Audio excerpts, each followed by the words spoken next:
Hey, what's wrong? I can't find my hat. Oh, I can fix that. Your hat can do that? It's not a hat.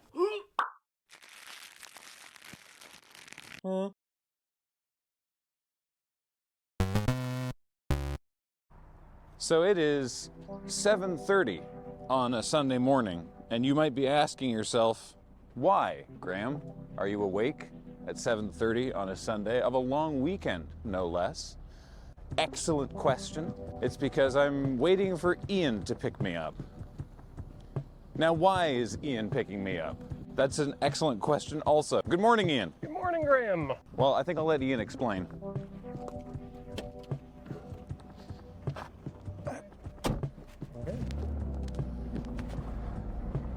Boy, you really do feel like you're interacting with the street in this car.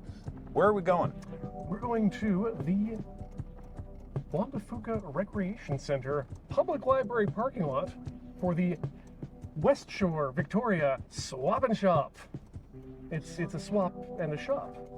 Now, for years in the summer, Victoria used to host the Swap and Shop out at Western Speedway. We had our own racetrack. We did, and then Victoria decided that was too fast. Yeah, got to slow that down. So Western Speedway is no longer a going concern, unfortunately.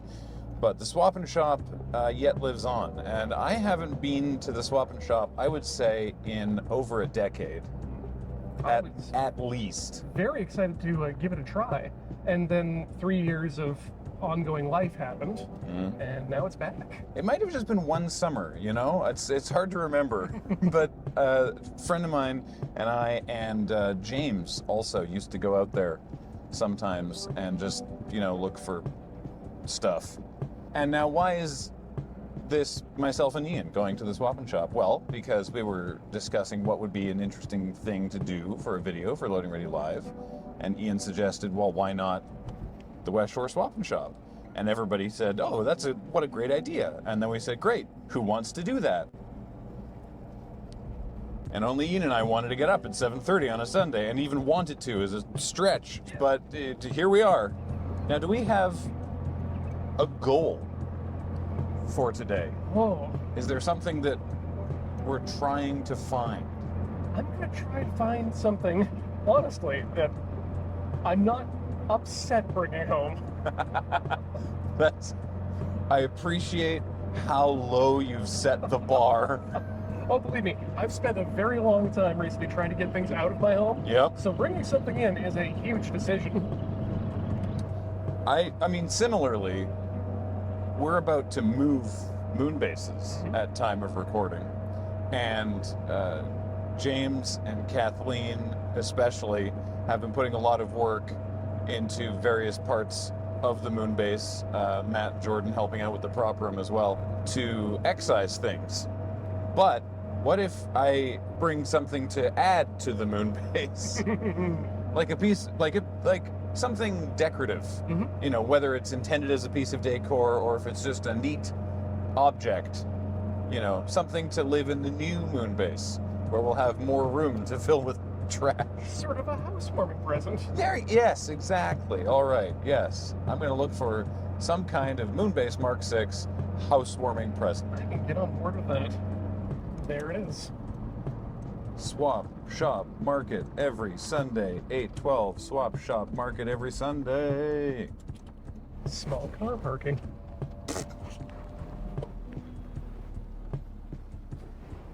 All right, are we ready to swap or shop or both at the same time? I think I can handle them serially. All right, let's try it. Here's a question I didn't think of until just now. Do we need cash? Yes. Fart. Taken care of. Oh, good. Okay. Because I sure didn't. Oh, there's a lineup. Now, is that a lineup to get in or a lineup for the deeply mediocre coffee? Well, given that I think that the sellers have to be here at 7 a.m., this is the line to get in. Ah, okay. Might be the opening rush. Oh, you want to get to the Swap and Shop early, you see. I didn't realize that it had gotten so corporate. No, that there's a West Shore Swap and Shop, Swap Shop Market Society thing. I'm impressed with the level of branding they've got here with these flags. It feels like a real thing. I love that their logo is a big top. That's never existed. Is that a piece of scrimshaw? It looks enormous. I think we arrived at just the right time. There's now as much line behind us as there is in front of us, and it's growing rapidly. I don't know what you're supposed to look for. Like, why should I be concerned about being an early bird for this? Do I need to rush something? I see someone unloading a bunch of Funko Pops, so I assume not. But there's other stuff that looks interesting. If there's one thing I can tell about what's going to go on today, it's that quantities will be limited. So far, I can see 2 tables of antiques, a Funko Pop, and it looks like someone doing homemade hot sauces. Ooh. So it's quite a variety. Telescopes and guitars abound. It's always a fun game to play who's here for just browsing and who's here in a professional capacity for resale. Yeah, who's trying to like make this their job? But it seems like the people that are doing this, wouldn't they be selling here? Isn't this where you come to sell these things? Or I guess there's just different markets. Some people are going to the swap and shop to get good deals to sell at other things like this. It's weird how much the trash treasure parable actually applies. Yeah, it is also so much windier than I thought it was going to be today. But that's fine. Keeps the smell down. Not recorded, a very farty air horn to open the event. And you got to make that air horn last all season. Oh, there we go. 2-2. All right, well, where do we start? Well, straight ahead seems strong. This looks like, I mean, I'd say it's a modest circuit, but I guess let's get cracking. We got new stuff, we got old stuff, we got bread, we've got Plants? photo albums, we've got plants, cactus, all kinds of things. Damn, I might come home with a plant today. I don't know where to start. Let's get a coffee. It's not a bad idea. This looks like glasses my parents have. Bunnykins. Ooh. Missing its stopper, so it's just make me an offer. So, Mid-century cloche is very nice. It does say Move E-Light. Acme Light, Move E-Light, Chicago. Liquidation sale today. This is an actual piece of filming equipment. It is, yeah. I have 30 on It's got a tripod screw on it and everything. It's a set of 6 Treasure Island tumblers, I think. Oh my gosh, did they? Oh, you know what? Okay, they're all the same. They're all the same. I was really hoping would depict the story over the course of their drinks for the night. The stations of Long John Silver. He killed a ghost.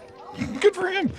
The idea of a piece of, vintage filming equipment, it has incredible draw, but also it takes 4 incandescent bulbs, and I don't know when we would use it. Oh God, no. I don't think we could even hook that up to the light switches of the LEDs we have. No, and it's not DMX controlled, and the whole thing. Very cool, though. Oh. I think they're pocket. What an interesting mug design. If I may, I think they're supposed to.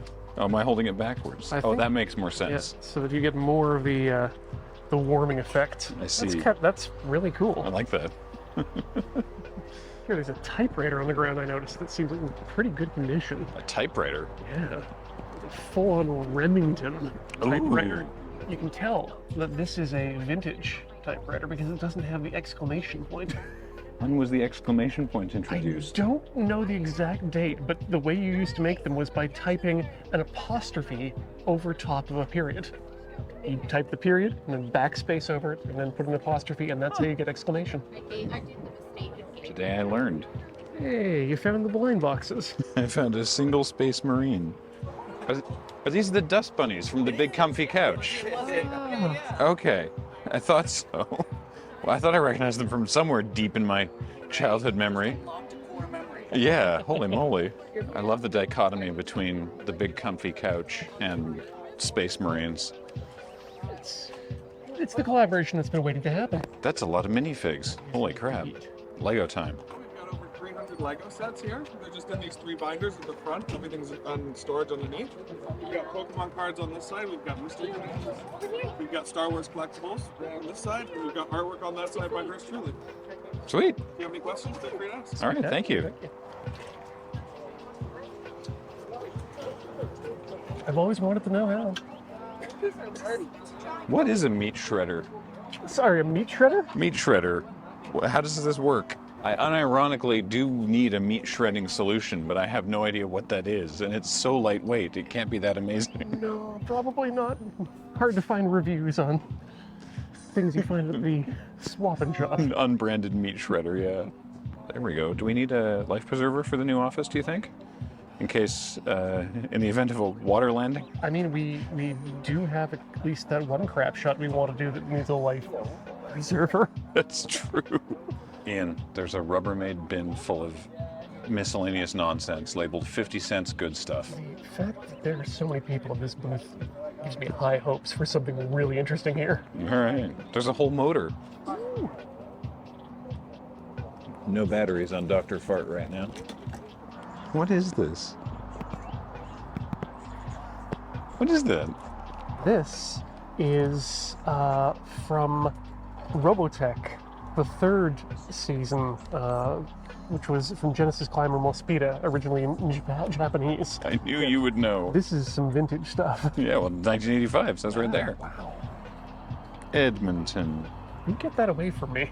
Here, go to Manitoba. Go to 4-H Club. Join a 4-H in Manitoba, why not? Hey, Ian. Yeah. Open that blue box under the Civil War thing. Oh, what's in here? Oh, wow. These seem very nice. Aren't those nice? Ah. I'm just imagining showing up to a Magic Con with my Commandeered X in that metal box. Ooh. It would be such a pain in the ass to carry around. Yes, it would. But the clank. The Oh, yeah. satisfaction. What are we playing?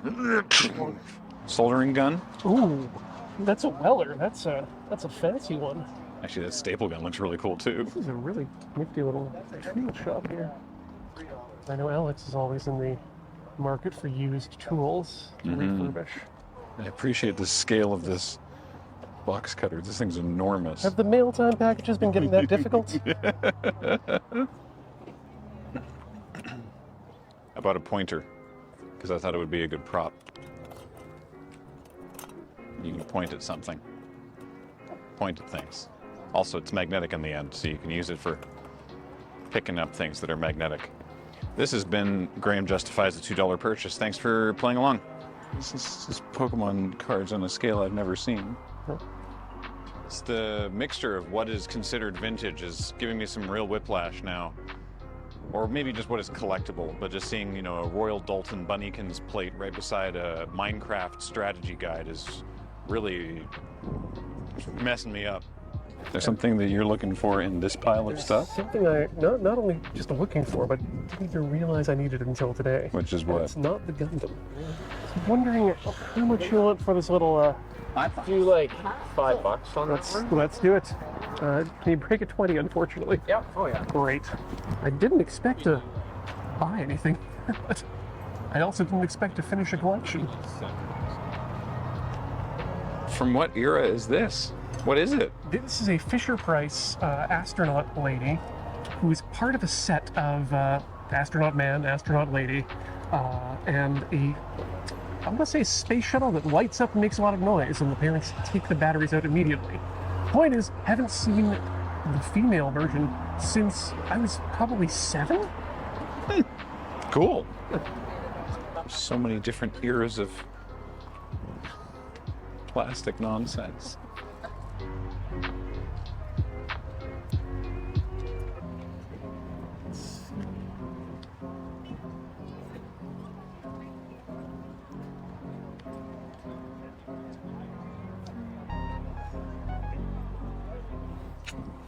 Maybe it's just me, but after the second shovel broke, I would have just stopped digging.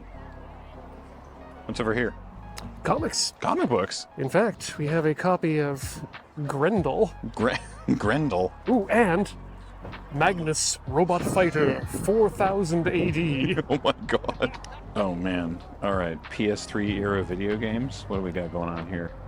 BioShock, New Vegas, Oblivion, yeah, Resistance, various battlefields. Let's see, Unreal Tournament.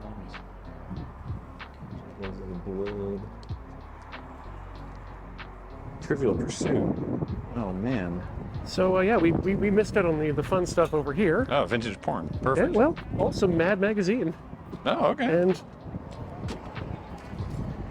and dolls. yeah, And for the regular dolls. nothing to me says Swap and Shop more than a milk crate full of golf balls. Wow. With not an insignificant number of range balls. Ian, are you in the market for a deeply upsetting piggy bank? Oh, I mean, that's probably about the right size for a mortgage for this town, but It's so big. It's so big. Fire King. You think these light up under UV? I would not be surprised if they did. Oh, and then just like baked goods. Babaka. I am hungry. It is now officially a swap meet or a flea market because we have mini bike. It's messing me up how many Pokemon cards there are here. It's like some of the people, not all of them, but some of the people that are sort of operating their places here they're people that sell collectibles, and they're into selling collectibles, and they know what a collectible is. And Pokemon card collectability hit the mainstream, and now many people here who otherwise don't have modern stuff at their stalls are like, also, we have Pokemon cards. And it's like, do you have, Magic the Gathering? No. Pokemon. Just Pokemon. Because Pokemon is mainstream enough in its collectability that they know that they should have Pokemon cards. Right next to the uranium glass. Right next to the uranium glass. That's not a joke. Well, I think we've made a full circuit now. I think we have. We've come away with some props for the office. Was there anything that you saw earlier that you wanted to head back for? Nothing that I think I need. I'm gonna look at the plants though. There's some nice plants. Some life into my home. Ugh. Ow, that hurts so much. Thank you. Oh. It's surprisingly spacious in here. Once you get it. Yeah. I think a lot of the stuff that people used to sell at the Swap and Shop now it just exists on Facebook Marketplace. I think you're right. It's a lot easier to sell things in one location, but then you're under that pressure to take a deal. Oh, I would much rather do this than deal with the people on Facebook Marketplace. Touche. And I think for people with condos who just don't have a garage space to hold a garage sale, this makes perfect sense. Yeah. How much is it to have a table here? $10, I believe. Plus another 10 if you want a sunshade. Oh. Worth it. Yeah. I mean, maybe not today, but worth it in general.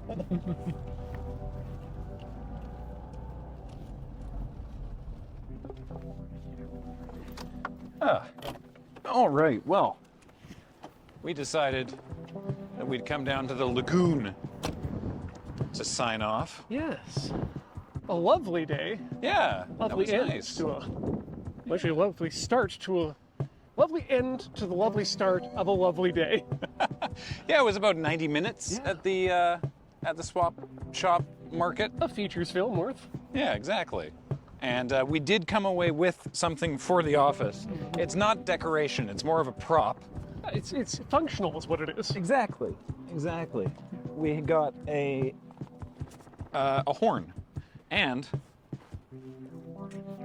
another identical horn. This way,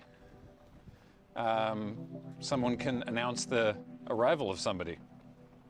And another person can announce the departure. Well, I just mean we can do like a big, bold medieval entrance for someone.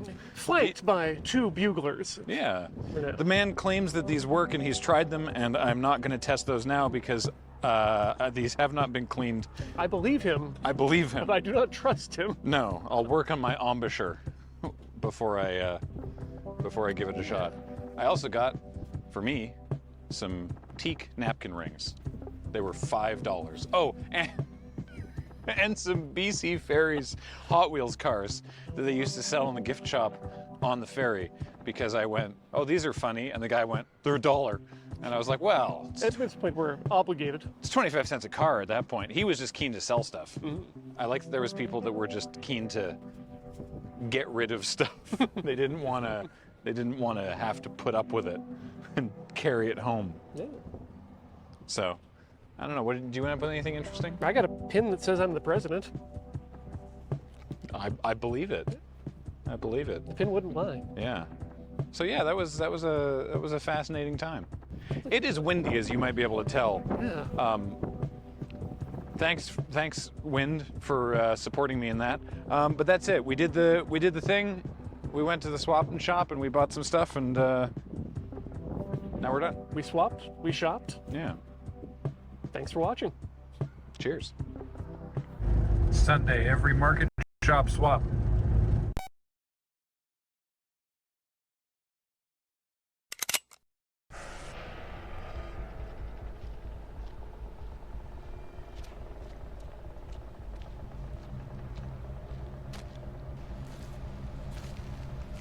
Good. Going somewhere, stranger? Dave? Gary? Oh, thank God I am on the right street. I am so turned around. It's so foggy out tonight. I can't even... Wait, what was with that voice? Oh, well, I was just trying it out.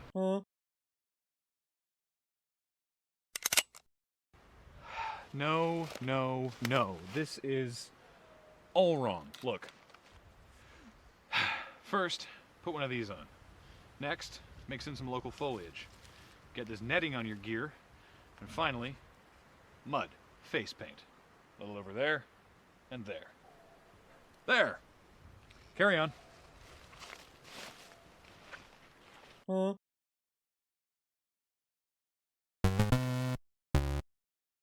You're listening to Qwerpline here on QWRP-FM. Qwerpline this week is brought to you by Satisfactory Refractory Phylactery. This amulet can withstand an adequate level of heat, pressure, and chemical attack. Satisfactory Refractory Phylactery. Keep it in the calefactory.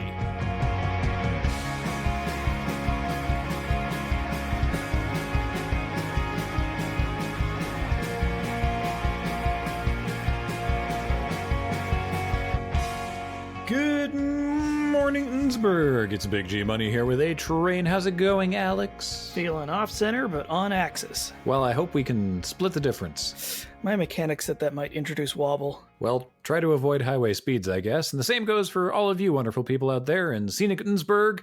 If you don't have time to do it right, when will you have time to do it over? That doesn't seem like a motto our tourism board would come up with, if I'm honest. That might have been feedback left on a different motto. That'll teach them for sending an email. That's why all QWRP internal communication is on teletype. And now the news.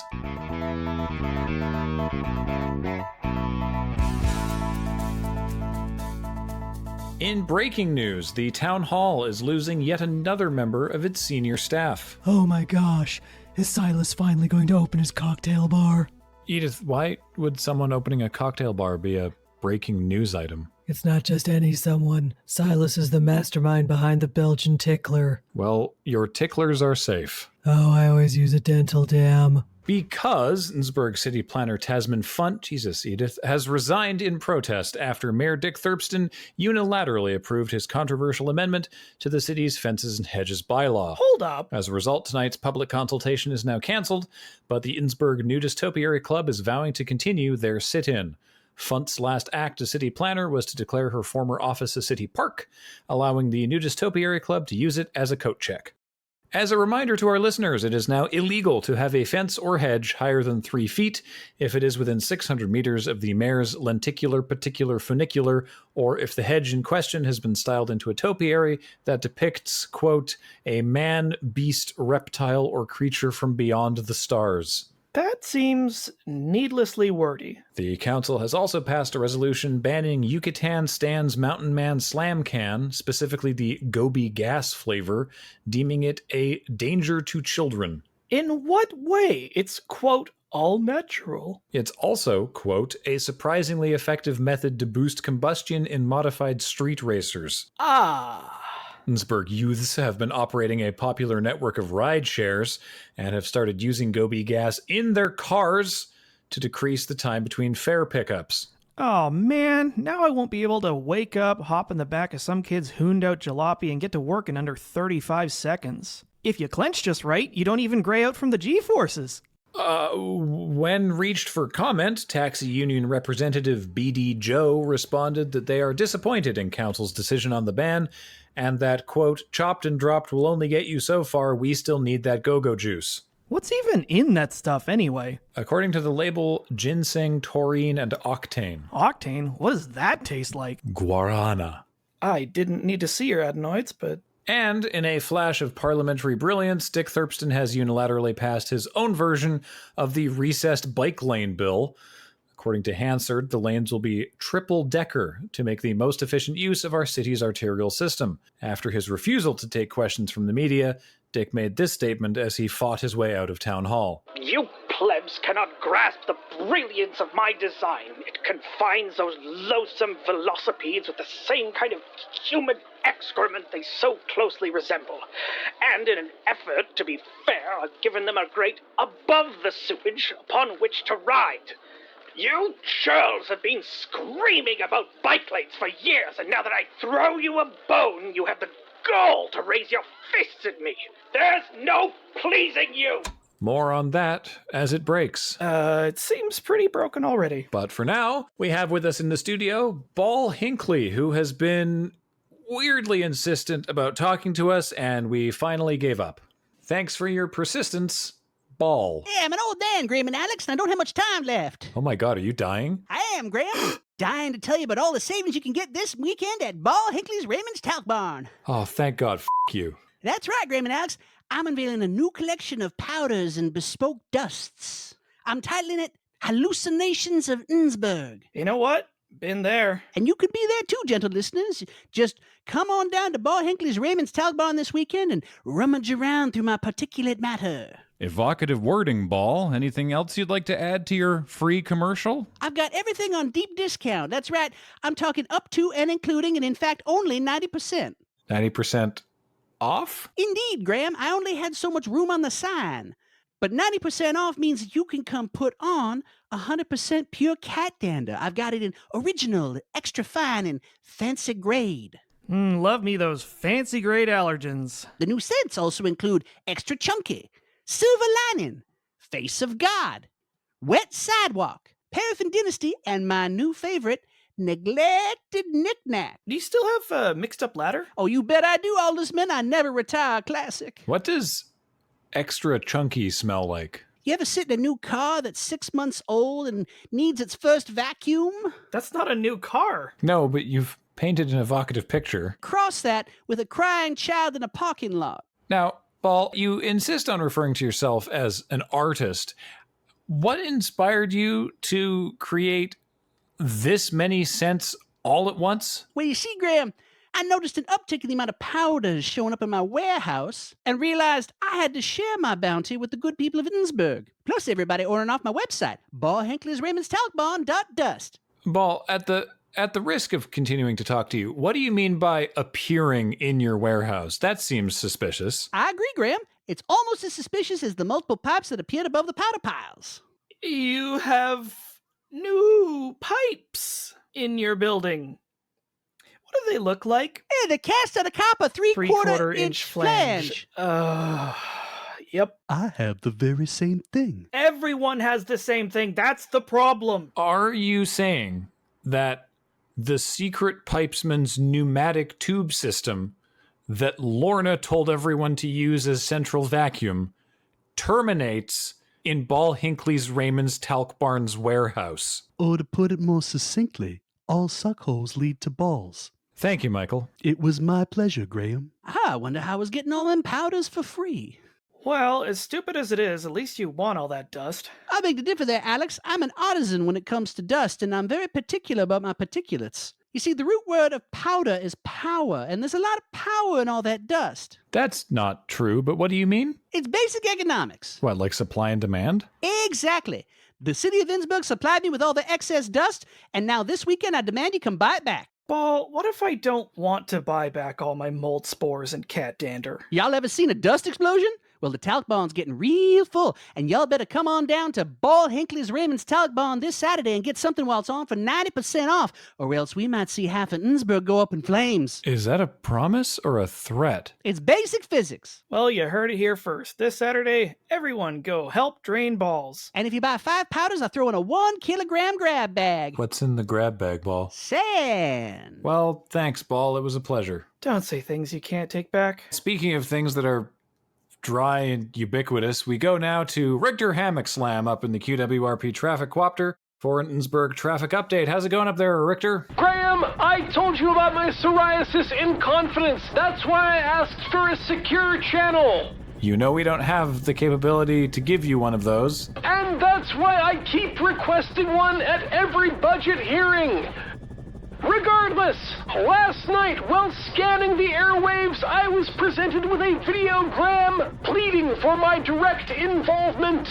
I was courted by 2 opposing forces in a long-running but archetypical battle of good over injustice. There were heroes on both sides, and they were desperate for my assistance to turn the tide in their favor, even for just one day. On one side, a codenamed daring, highly trained special mission force. Opposing them, a ruthless Ophidian-based terrorist organization determined to rule the world. What? I was propositioned to work alongside a man who I gather the others called Lift Ticket. The only confirmation I had was that later in the message he got himself punched. His helicopter was unlike any I'd seen before, Alex. It didn't seem capable of flight, but after a group of terrorists in blue tanks broke through a retaining wall of some sort, it took to the skies and let loose a barrage of large kinetic missiles. I say barrage, but it was only really 2. It did manage to knock a few rocks off a precarious nearby pile, though, and that was enough to subdue the terrorists. Anyway, the whole thing wrapped up with the counter-terrorism group, all in one voice, calling the terrorists a little girl in Japanese. At least that's what Kyle at the Innsbruck High Anime Club tells me Yo-Jo means. I couldn't believe the terrorists were able to still hold their heads high after that kind of humiliation, but once I picked up who was their leader, I knew his charisma could hold them together. He looked like a John Cena with a mercury-coated bust of Yul Brynner grafted on at the neck. Was his name by chance Destro? Seems unlikely. I'm thinking of Mr. Fahrenheit, one of the lead singer of Queen's many nicknames. Anyway, I guess I'll never know who they are or why they're all sold separately. In my experience, you can negotiate better rates via collective bargaining, like I did when I became a traffic reporter. Anyway, back to you, Graham. No, wait, traffic, please. I feel like I just blacked out for like 5 minutes. If you want to do it for real, have a sip of this. Bottoms up. It's time. Do I throw to Richter now? Well, it's what's listed next on my teletype. We did. Wow, I'm gonna have to listen to the tape later. So then we go to Derek. We go to Derek, who is on location with Deep Salad. Are we sure I'm awake? Hi, Graham. Hi, Alex. I'm so excited that you sent me down here to interview Deep Salad. They're the hottest thing on YouTube. Oh, okay, I think I'm back down to a typical level of disorientation. How large is the salad? It's bigger than I thought, actually. They've got a really cool studio down here. They need one, too, because they, got 13 employees, and there's, a bunch of other contractors who come by to do work from time to time. Right, and they all... Sorry, I thought you were at a salad restaurant. You don't know who Deep Salad are? That's so embarrassing for us. Deep Salad is a group of hot upcoming YouTubers who are not popular in Innsbruck for some reason, but that doesn't matter because they're popular everywhere else. And they make a bunch of online comedy videos that focus on what they call forbidden Foley. So they don't make salad. Alex, they're not a restaurant. They only make salad in their spare time at home, I think. Can we beat back up to forbidden Foley? I'm glad you asked. Forbidden Foley refers to all the unusual sound effects that they plug into their videos in ways that you wouldn't expect. It's like ASMR if you were getting kicked down a flight of stairs. Gus, no, it is not. No, you're right, Gus. It is the good shit. Derek! And thank you, Gus, for bleeping my French tongue. Can we do the interview now? Please, yes. Show me how the salad is made. Green, for the last time, there's no actual salad. It's a very catchy name that's easy to market. I am joined here by Tom. He refuses to give his last name because he thinks having a monomer is cool. Hi, Tom. I'm Derek. Cool, retro media. I'll tell my grandma. You should. She should donate to our pledge drive. We're not publicly funded, but we can have one every year thanks to tax loopholes. Cool, man. We're also crowdfunded. Hey, can I show you some sound effects? Would you? I've been dying to see your waveforms. Yeah, man. Hey, Marion, pull up 227. That one's one of my favorites. Oh, man, I love 227. Man, we call that one the dilator. You feel that? It's like having a headache across one eye. Some people need to see the doctor. Now play box for a head. Oh, number 52. Yeah, no, that's great. Ow! I think he needs some more time to warm up. Let's move up into the 60s. Let's try 65. Now try anxiety feelings. Oh. Are we killing Derek? We aren't doing anything. Oh, wow. You sound a lot different in person on YouTube. Oh, yeah, man. We've got really good speakers here, so you get a lot of frequencies and harmonics that just aren't going to be reproduced when it's crunched down by YouTube's compression. That's why we had you put on those special shoes so you can really feel the frequency. Can I keep them? Only in your mind. Leave nothing but shoes and take only memories. Yeah, sorry, they're like $600 a pair. They're designed by some Swedish guy named Skin. We spray them out like bowling shoes. Well, this has been really cool, guys, but I need to ask you the hard-hitting questions. Number one, where do you get your ideas? I have this book that's just so full of big ideas and just inspirational. I've hollowed it out, and it's where I grow my mushrooms. Chanterelles, Mom. Neat. I don't know what that is. Okay, question 2. Do you have any new, secret, and as-yet unannounced projects that you want to communicate to the world at large right now? We've been running this neural engine, man, for like 200 hours, like the past 2 months, and it's been crunching down, trying to find that deepest, dankest sound that only computers can hear, man, and we're gonna play that. Ooh, sounds great. Oh yeah, this is gonna be cool. Put in this mouth guard. Okay, sure. My biting surface is ready. All right, little dude, you're gonna want to clench your teeth, your core, and your buttocks. Not necessarily in that order.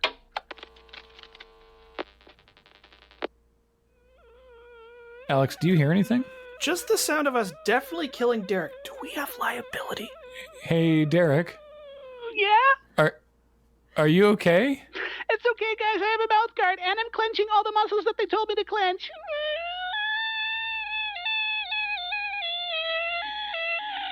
Derek, we can't hear anything. What? Could you, I don't know, move the mic closer? Okay. Alex, I'm not getting a dang thing. Are you? Nope. Maybe it's like a sensitivity thing with the gain on it. Hey, Derek, could you ask them to turn it up? No, sure. Hey, guys, turn it up.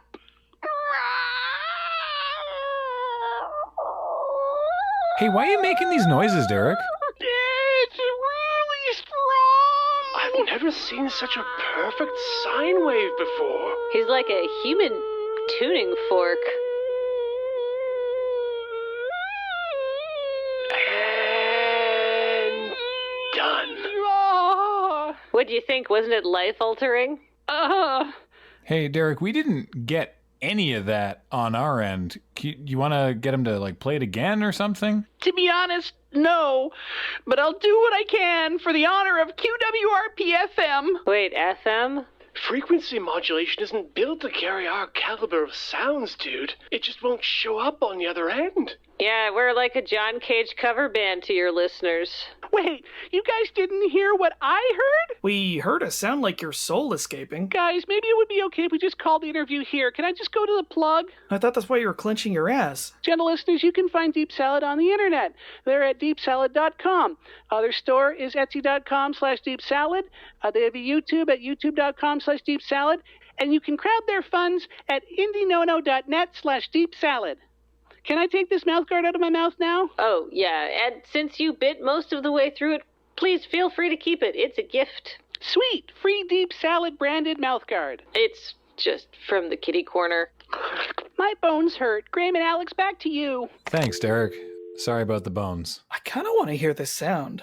I should go to their next Fringe show. Well, don't hold your breath. Ooh, good point. That might create a resonance chamber. Well, that takes us up to the break. And speaking of a resonance chamber, when we come back, these secret pipesmen are having their annual ceremonial hot box tonight at 7 p.m., followed by their open lodge at 11. Residents of the area who do not want to take part in the ensuing contact high are advised to seal their own windows before the pipesmen open the lodge. Man, I hate doing this. Oh, is this part of your official duties as aldersman? Yeah, I'm obligated to go. Whole thing's a waste of time if you ask me, but snacks are all right. God, you must have a legendary tolerance. Doesn't it affect you? Not really. I just don't breathe in. And Sunday, Frampton Downs holds this year's Country Woodcock Invitational. Come and cheer on your choice of this year's hopefuls: Timberdoodle, Bogsucker, Night Partridge, Hokum Poke, Little Gomer, Fiddle Squeak, Worm Saber, Whipper Won't, Mud Needle, Crazy Straw, and Hot Stepper. But the bookie favorite seems to be, let me make sure I'm reading this teletype correctly, Chode. Hell yeah, go Chode. Gates open at 10, judging starts at 11. Stick around, more Qwerpline after this. You're listening to Qwerpline here on QWRP-FM. Thanks again to our sponsor, Satisfactory Refractory Phylactery. This amulet can withstand an adequate level of heat, pressure, and chemical attack. Satisfactory Refractory Phylactery. It offends senses olfactory.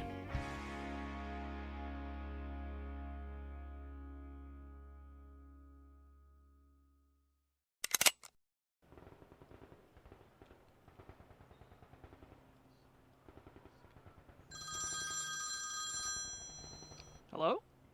Oh, hey, what's up? Oh, nothing. Just sitting here reading a magazine.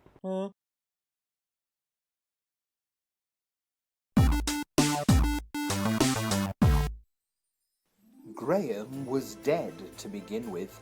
There was no doubt whatever about that. His match slip had been signed by the head judge, the tournament organizer, and Cameron himself, who had Graham down on 3 life with a Vent Sentinel and 3 other defenders in play. Old Graham was dead as a doornail. Wow, I am super dead. All right, thanks for the games. Oh, hey, before you go, are you coming to the party tomorrow? We're going to be drafting Iconic Masters, we're going to do a gift exchange, and there's going to be food. Food like we're ordering pizza, or food like a ridiculous menu of themed snacks? Oh, man, the themed snacks are going to be off the hook. Apart from anything else, we got all 5 Prators. Eggish Nog Grand Beverage, Shortbread Whispering One, Gin Gatonicus, Urabrassicas in the Hidden Ranch, and Vorsen Tex-Mex. Hard pass. Huh? I wish to be left alone. Why? Not this time, Stark. No party means no snacks, no tiresome games, and most importantly, no costumes. Why would I have costumes at a Christmas party? Because you have a flawless record of contriving new ways of humiliating your guests? Well, I mean, I did buy everyone a bunch of ugly Christmas sweaters, but I would hardly call these costumes. And check it, this one lights up. Bah humbug to your party. Well, Merry Christmas.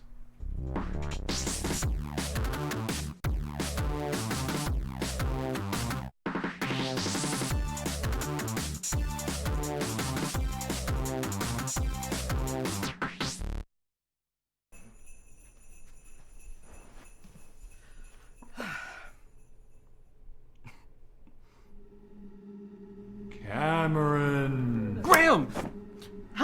What did you get in here? I'm not Graham. I'm a spirit. What, you died? No, I mean, not yet, anyway. You're going to die? We're all going to die. Look, I'm here to warn you. About you dying? About being a jerk. Stop being a jerk. What? Yeah, man, like, sometimes you're a real butthole, and it's crappy for everybody. You're not real. Of course I'm not real. But I also kind of am, and I'm here to warn you about being a dumb jerk. Because I've been that dumb jerk, and it's no fun. This is your wake-up call. It's 10 p.m. You don't believe in me, do you? Why would I? You show up in my house at night, claiming to be a ghost, but probably not? And I'm the jerk? You, sir, our indigestion. Yes, a bit of moldy cheese or stale tofu. Why, there's more of gravy than of graveyard to you. I mean, probably. Who doesn't like gravy? Look, my dude, tonight you will be visited by a veritable procession of specters. 2 1-1s, a 2-2, and a 4-4 with death touch. Heed the advice of these lingering souls, lest ye be cast into exile. Listen here, Geist of St. Daft. Get yourself out of my house, or we're gonna... Okay. Ah! Hello. Hi. Who are you? We're ghosts. No, spirits. We're spirits of Top Deck's past. What? We're here to show you echoes of your magic past. When times were better and your heart was full. Oh, Innistrad. No. Watch. Ultimate Jace the Mind Sculptor? I have a question for you. Go on. How did you fate seal me for 7 turns and not realize that I'm on Doomsday?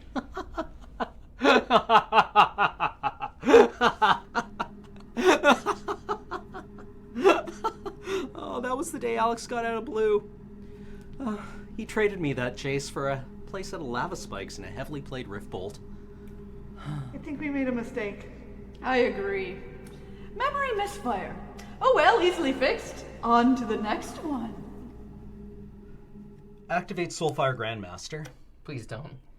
Casting Jer's Time Walk. Not like this. Passing turn to myself. In response, I am sad. Stifle. Wait, these were your happier times? Jeez, wow. I steamrolled this guy so hard he didn't come back to YJ for 4 months. That's not okay. Nelson had to talk him out of giving away his collection. And you wonder why you've got ghosts, spirits. Next memory. Counterbalance trigger revealing Vendilion Clique. You didn't reveal a card. I don't need to. I deterministically ordered my library 4 turns ago. So, do you have a shuffle effect, or would you just prefer to scoop now? Hey, do you want to watch some memories from your childhood? Oh, could we? I necropotence this one kid so hard his mom brought it up at a PTA meeting. Oh, wow, look at the time. Gotta go. Next ghost, please, spirit. Bye. Hey, man. Yo. I know, right? It's great. I could just be here. I get to all the GPs. Oh, hey, you want to play some Magic? Commander, Draft? I'm pretty much up for whatever. What's with the fake beard? Oh, right, sorry. I am the ghost of Top Deck's present. No? Who doesn't like a bit of cosplay? Oh, I have something to show you. Trillo, I have this sweet modern brew I want to test out, or we could Winston draft. Why are we still at the moon base? Oh, they're preparing for the draft party. You should see this. We can play after. Well, I'm bummed Cam isn't coming. Yes, but on the upside, Cam isn't coming. Ouch. Well, am I wrong? He's just gonna complain about themed snacks and getting cut on blue. Well, it's because everybody always cuts him on blue. That's because he always forces blue. Look, I guess I'm a little bummed, but with Serge's leg acting up, we can do a 6-person draft. Otherwise, I'd be really annoyed. You know, I'm kind of coming around on your not really missing him angle. That's a hot take I can get behind. Wow, what did I ever do to them? You want a list? Nah. Hey, do you want to try that deck now? I could go for a game. Nah, dog, that's time on the round. I gotta go before the next Go shows up. Wait, why? He's really tall. It makes me uneasy later, man. Ah, you must be the spirit of Top Decks yet to come. No, I'm Marshall. Oh? We've met. Oh, right. Yeah, are you still here to show me my my magic future? Oh, right, yes.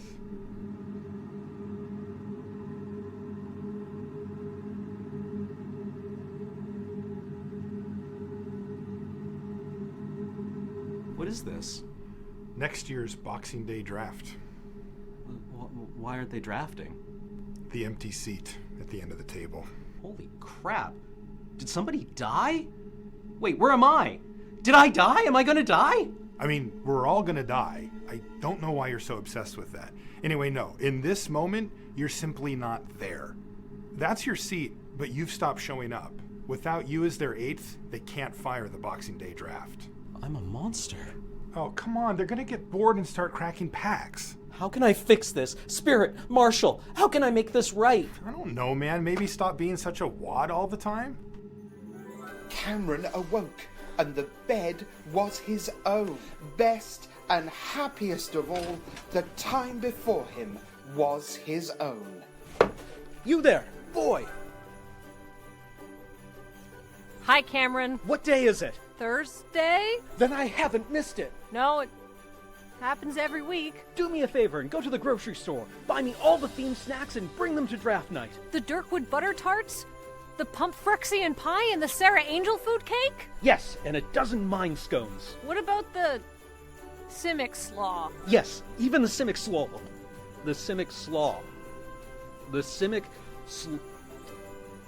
No, you know what? Skip the slaw. On it!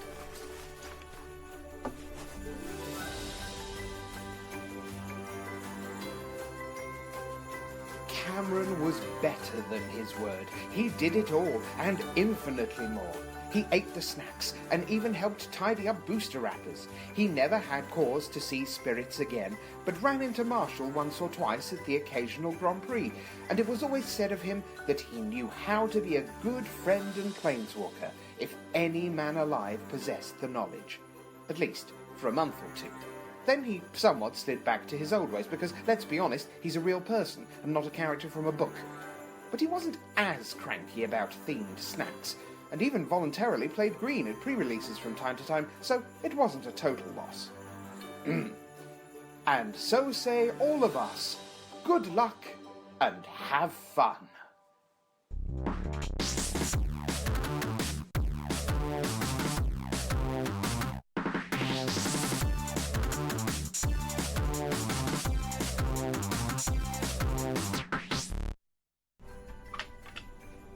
Happy holiday, everyone. May all of your top decks be sick, and all of your rares be bombs. Ate your fucking toast, mate. Shoved it right in me gob. Come on, both pieces. Jam side down. Come on. Hashed it with me gold teeth. I ate your toast, mate. Crumbs and all. So do something about it. Come on. 911, what's your emergency? Hi, yeah. Some guy ate my toast and now he wants to fight me.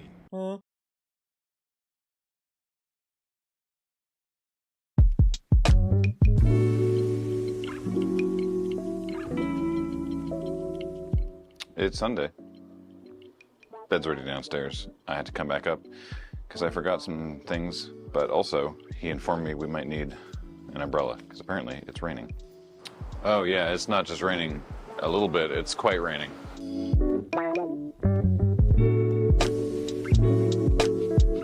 Running across the road to the tunnel. There. And now we're in the tunnel. Who put you in bird jail? How will you ever escape?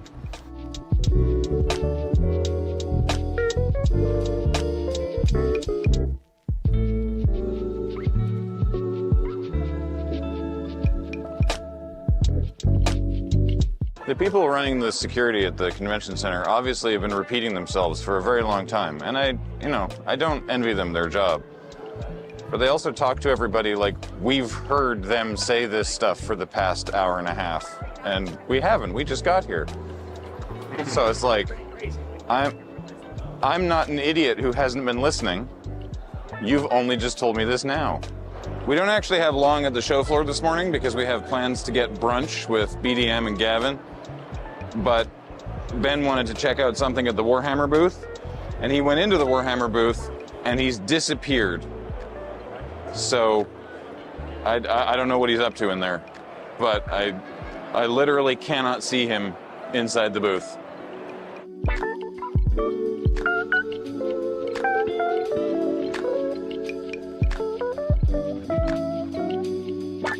We're going for brunch with Gavin and BDM, who's here with us. And where are we going?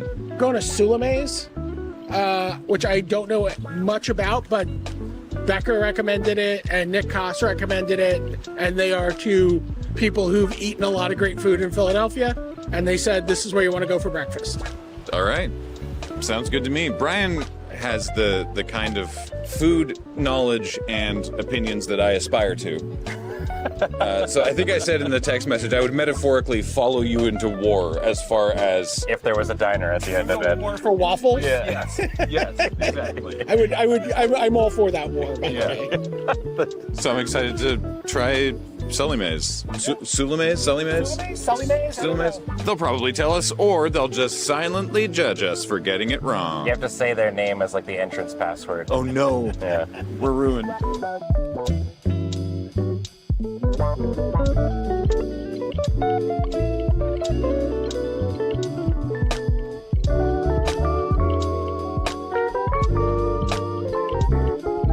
America. That's the pulled pork Benny. My French toast is the size of my head. This is preposterous. You got European Union toast. Yeah. Yeah, this is a full EU toast, and it smells amazing.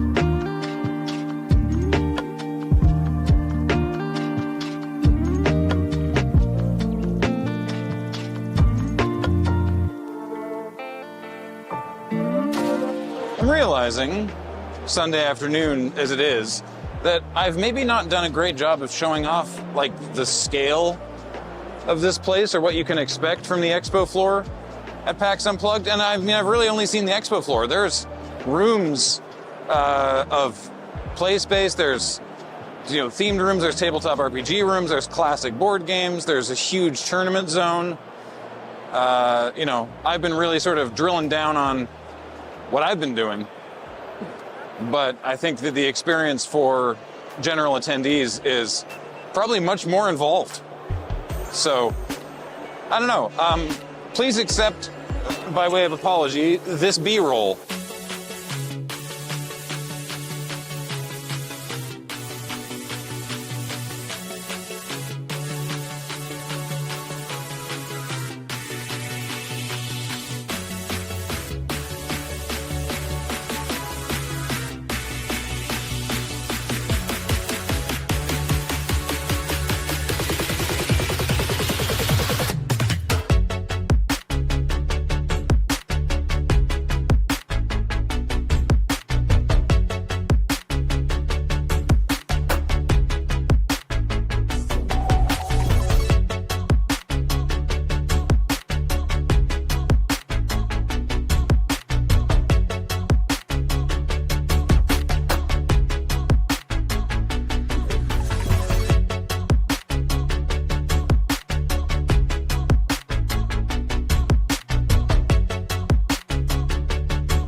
I don't think I've ever seen a larger Saturday to Sunday drop-off in attendance, and I think some of that might just be the way that Philadelphia is. I choose to interpret that sign as the adjective rather than the noun, as in, we're all content down this hallway.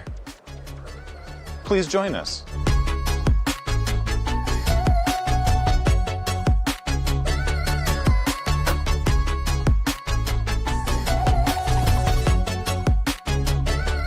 Well, it's 5 o'clock. Things are really starting to wind down. Free play area is getting packed up. Some of the booths are starting to collate their stuff into boxes. This has been great. It's been very odd attending a show without like a booth or panels or anything. Not that we were not doing a bunch of stuff as well, but, broadly speaking, just sort of attending the show and kind of great. I'd recommend it.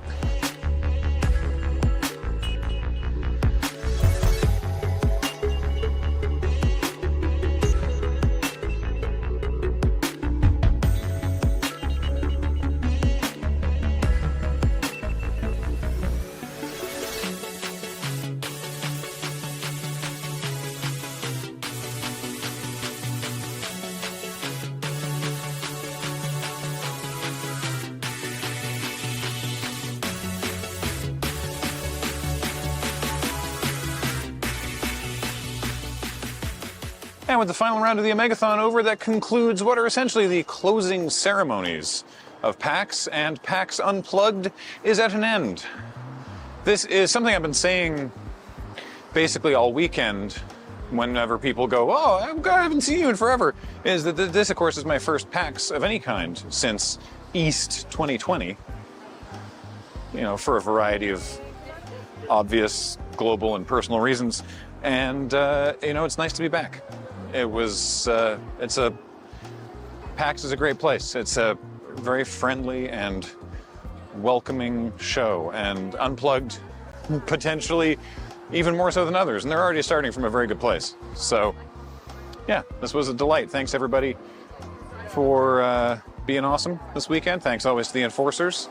And thanks, Philadelphia, for your seemingly endless sirens and your good food, which is mostly meat, but hey, we like that. So, yeah, good stuff. Maybe see you next Unplugged?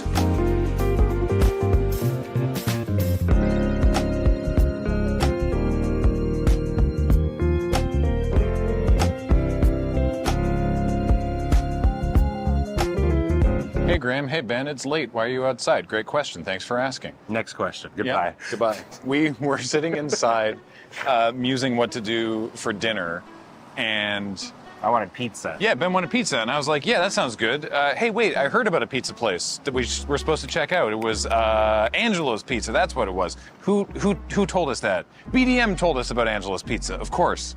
Why was BDM telling us about a pizza place? Oh, because he was saying because it's got the best cheesesteaks in town.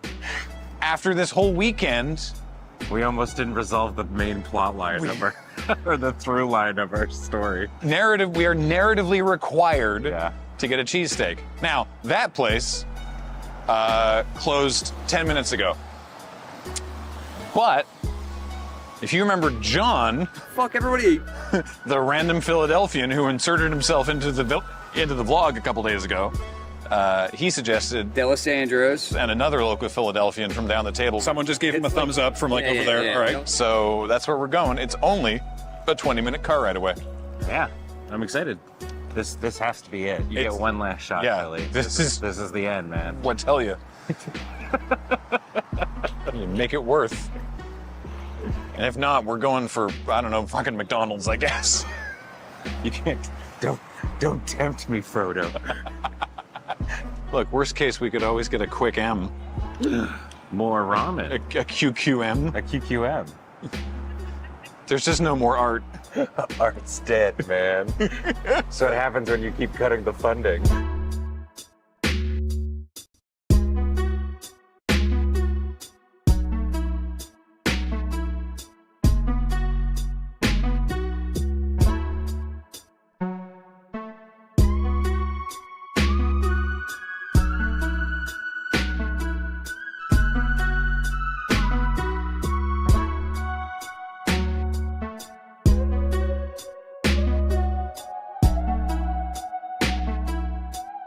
We have arrived at D'Alessandro's. There's nowhere to sit inside. There are some rather sad tables outside that are damp. She said, you're gonna eat outside or take it with you. We have nowhere to take it. It took 20 minutes to get here by car. We had to go on the highway. We are so far. We're like 10 kilometers from the convention center at this point. But we're doing it. And so she said, what do you want on the sandwiches? And I was like, what do you recommend? At least there's the onion. All right. Mayo or ketchup? Mayo for me. Mayo and American cheese and onions. See, we've already messed up. I don't know. At that stage. It's what she told me to get. Yeah. So now we just wait until the beef is ready. Look, worst case, if this is bad, we can go to Chubby's Steaks across the street.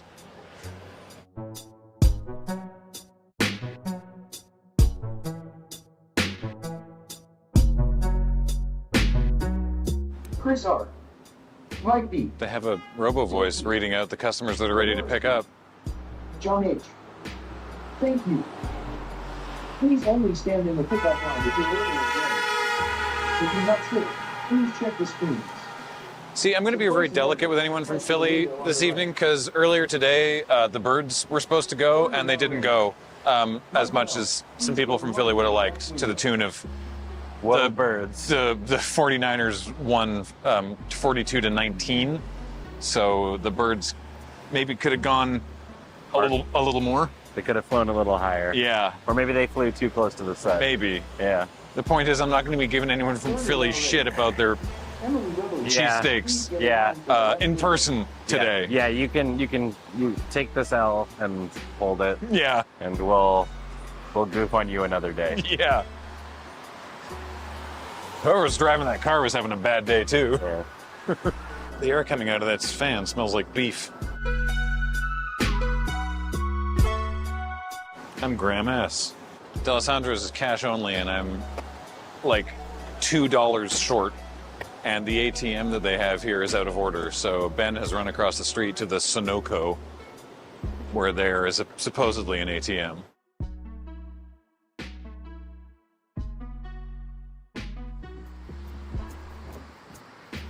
Success? Success? It's just like, could really use like a crosswalk or something in this area. Yeah. Just like skirting across. Oh yeah, we're fine. Oh good, okay, cool.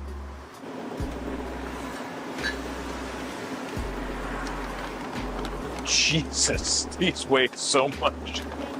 Cool, thank you. Thanks, you too. You've noticed the air coming out of there smells like beef, right? Yeah. Yeah. These weigh so much. Okay, well, we have acquired the lauded cheesesteaks and 2 just bottles of beer. Boy, I hope these are twist-offs. Yeah. I guess let's go have a seat on these wet picnic tables. The ambiance. You know, well, okay, I'll say this. Already, over Geno's, I'm not experiencing eye strain from all the fluorescent lights. So we've got that going for us. Feel napkins? Oh, that's so damp. Oh, my butt is so damp now. Feel the heft of those, though. Yeah, this is a lot. Yeah. Here's your beer. They have, because these aren't twist off. God damn it. Here you go, the Philadelphia experience. Sitting outside on a rainy night with the biggest sandwich I've ever seen. Oh, God. Holy moly. Yeah. I wonder if you're supposed to keep it wrapped. With that bottom half. Get the cross section. Yeah, maybe you're right. All right, bro, come on.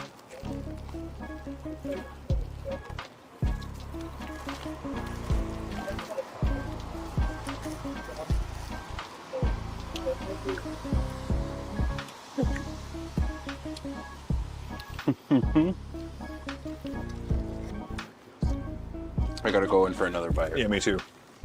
I don't know if I actually got any cheese.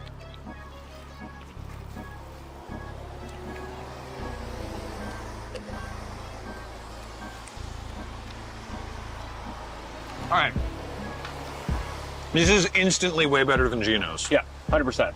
Yeah, the bread at Geno's was too chewy. Yep. This, like, the meat has, like, some flavor to it. Yeah. Okay. It's fine. Yeah. It's fine. Fine. This is fine. You know what? But like, here's the thing: is like, I feel like a lot of food that places are known for, very rarely is it like the best food you've ever had. It's just like a solid, you know, downtown brown kind of food. Uh-huh. I think that's what this is supposed to be. So, I'll give it a pass. I think it's fine. I would say this is the best one we've had. I just hit the mayonnaise. Oh my God, the addition of a sauce of any kind improves this tremendously. There you go. Because the one we had last time was just cheese, meat, and bread. Yeah. All right, let's run to the car.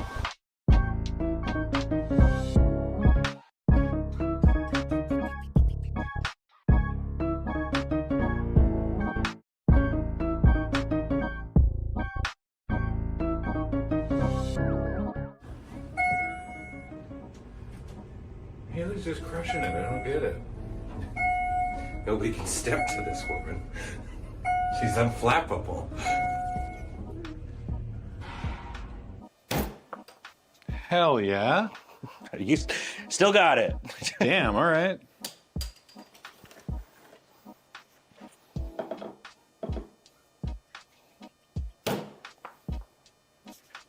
Cheers. Cheers. That's very nice. Super hoppy. Mine The is. Unterdog Oktoberfest Lager. What a good boy. That is a good boy. All right, well, it's the floor, but it's not wet at least. Yeah, I think this is an upgrade. So that's nice. They're still warm too. Yeah. Honestly, that was a faster ride coming back than it was going there. This is actually like my original hometown right here. This part of Philadelphia. Well, it seemed like Jay. Was it Jay? Yeah. He seemed to know a little bit more about Philly than her. Well, he's from here, so Yeah. Thank you, Jay. Thank you, Jay. So there was one called Jim's, which had a fire on South Street, like during the pandemic, during the lockdown. They reopened in West Philadelphia, but to me that was probably like one of the best cheesesteaks I've ever had. Another one that I do recommend, although the hours are weird because they work I think they're like basically banking hours deep in South Philly. It's John's Roast Pork, which actually has a James Beard Award. Someone else recommended John's Roast Pork to us, but they're closed on Sundays. Yeah. Yeah. I'm trying to think. I mean, basically, like if you ask it like any person, it really depends. It depends like where they're from too. Oh, it's so floppy. It's so floppy. I mean, that was one of my problems with the one from Gino's, was that the bread was so chewy. Yeah. I'm excited to get to this land of mayo you were talking about. Yeah. They need sauce. Gino's didn't have sauce. Yeah. And it wasn't on the menu, and I wasn't going to ask for something off menu and get shunned out of the city. I avoid Los Angeles because it's just gotten so crowded, especially with like all like the YouTube chatter that it's gotten. Really? Oh, okay, Has it? So it's a known thing then. Mm-hmm. I didn't know it had gotten YouTube chat. It wasn't busy when we were there, thankfully. That's probably because of the game. I think what we've kind of settled on is that I think like most local things, this is a comfort food kind of a thing. It's not going to knock your socks off. It's just going to be good. And I will say, if I was absolutely turned, this would be incredible. Yeah. Roast pork sandwiches here are also like a huge thing too. It's like I choose those over cheesesteaks. I eat cheesesteaks maybe twice a year, and it's always if like I'm like inebriated. They seem like the perfect food for it. Yeah. Oh, people don't eat the local thing. No. Right? Like Jay was talking about how he has this like maybe twice a year, right? People from Chicago aren't having deep dish pizza weekly, right? We're not having poutine every other day. Yeah. Right? Or whatever the local for Victoria is. Nanaimo bars? Beaver tails? Ugh. I guess. Beaver tails are just like another name for fried dough, which is universal as it turns out. I'm glad we went on Cheesesteak Quest. I'm glad we remembered to go on Cheesesteak Quest. Yeah. But we talked to locals, we talked to people who knew, we got the information, we got the cheesesteaks, and ultimately they are, yeah, they're fine. It's good. It's good. It's not, I am not remotely mind blown, but it's good. You know, it's tasty, and I would eat this again, but I wouldn't go that far out of my way to do it. No. Jay was like, "You guys went pretty far out of your way for cheesesteaks, hey," and we're like, brother. Yeah. Can we film you for a video, please? So we can talk to you about this. He gave us the most level-headed response. Yeah. But if it's 2 a.m. and you're completely drunk, and if you had to make me choose, I would probably choose. It doesn't matter either or. At that point, it doesn't really matter whose cheesesteak you're having. The shorter line. Yeah. Yeah. Yeah, the shortest line, the shortest distance between cheesesteak and having a cheesesteak. Yeah. Yeah. All right. Great. Sick. Cool. Thanks. Thank you. Yeah, I'm gonna need to do some real fruit and veggie detox. Like this is obscene how much meat I've had in the past days since we've been here. The more I come here, he says, twice, this being the second time I've ever been in Philadelphia, the more I enjoy it. Philly's really nice, honestly. I love the architecture and history and stuff. I had a blast walking around aimlessly last time. That was really cool. I enjoy that the city feels alive. Yep. It's busy, there's things going on. Like, I've never been to, New York or any of those, like, major metropolitan sort of things. And so, like, this is probably the closest I've been. Mm-hmm. So it's cool seeing, like, these major big cities. Because, like, when we went to Minneapolis, the place was a goddamn ghost town. Walking around downtown, it was eerie. Yeah. So, yeah, this is cool. I like Philly. Cheers, Philly. Cheers. See you next time, hopefully.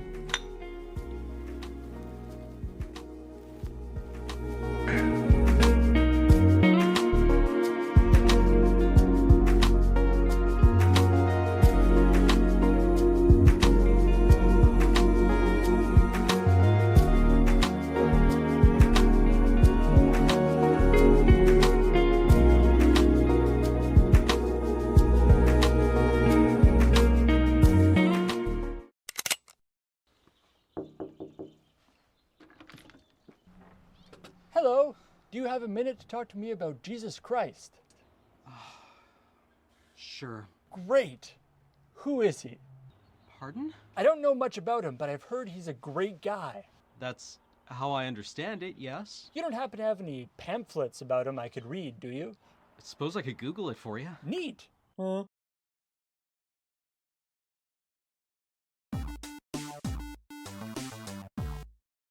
Then I metamorphose again, and my storm count gets up to 73 when the timer runs out. Sorry I'm late, everyone. I got working on something and I lost track of time. Apology accepted, but it's your fault our cards are going to be warm. Why? Because Kathleen wanted to crack them for no value, so I had to hide the box. Okay, also I was bored and it wouldn't have been for no value. We couldn't start the draft without Paul, therefore a pack cracked by you before he shows up is a pack cracked for no value. I would argue that a pack cracked early would have annoyed you and ipso facto had immense entertainment value for me. So can we start the draft? Yes. Wait. No. What now? You know how much the GPs this year are team limited events, right? And we have a box of Masters 25 and 6 people. We could do team sealed instead of a draft. Okay. Great. Missy and I will be team captains. Okay, first pick for my team, Cameron. I've never been first picked for anything in my life before. Hold up. What? Why do you get first pick? I wanted to take Cameron. You both want me for your team? Ha! Suck it, Coach Wallace. I'm not dead weight after all. Okay, first, Cameron, I'm glad that this is letting you heal from what is clearly some long-standing childhood trauma. Oh, you have no idea. There was Second, this... Graham, I get first pick because every card in this set is from Magic's history. I'm familiar with the product, yes. And out of all of us, I'm the only one who would recognize all the watermarks. Can you tell Portal from Portal 2? Nobody knows more about Magic trivia than I do. Oh! Excuse me? What? I'm just stating facts. I'm the resident flavor judge. You wanted to run a mixed plane vampire standard deck. Okay, is that how you're gonna play it? Well, let me Do just... I hear correctly? 2 challengers who claim to have the rights to my throne. What? I think it's time for a battle of wits. I shall pit your magical knowledge against one another to determine who is the true Vorthos among you. I accept. As do I. The pact is struck. Let the contest begin. Can we get back to arguing about who loves me more? It's really new and... Shh. I want to see where this is going. Oh, that old familiar feeling.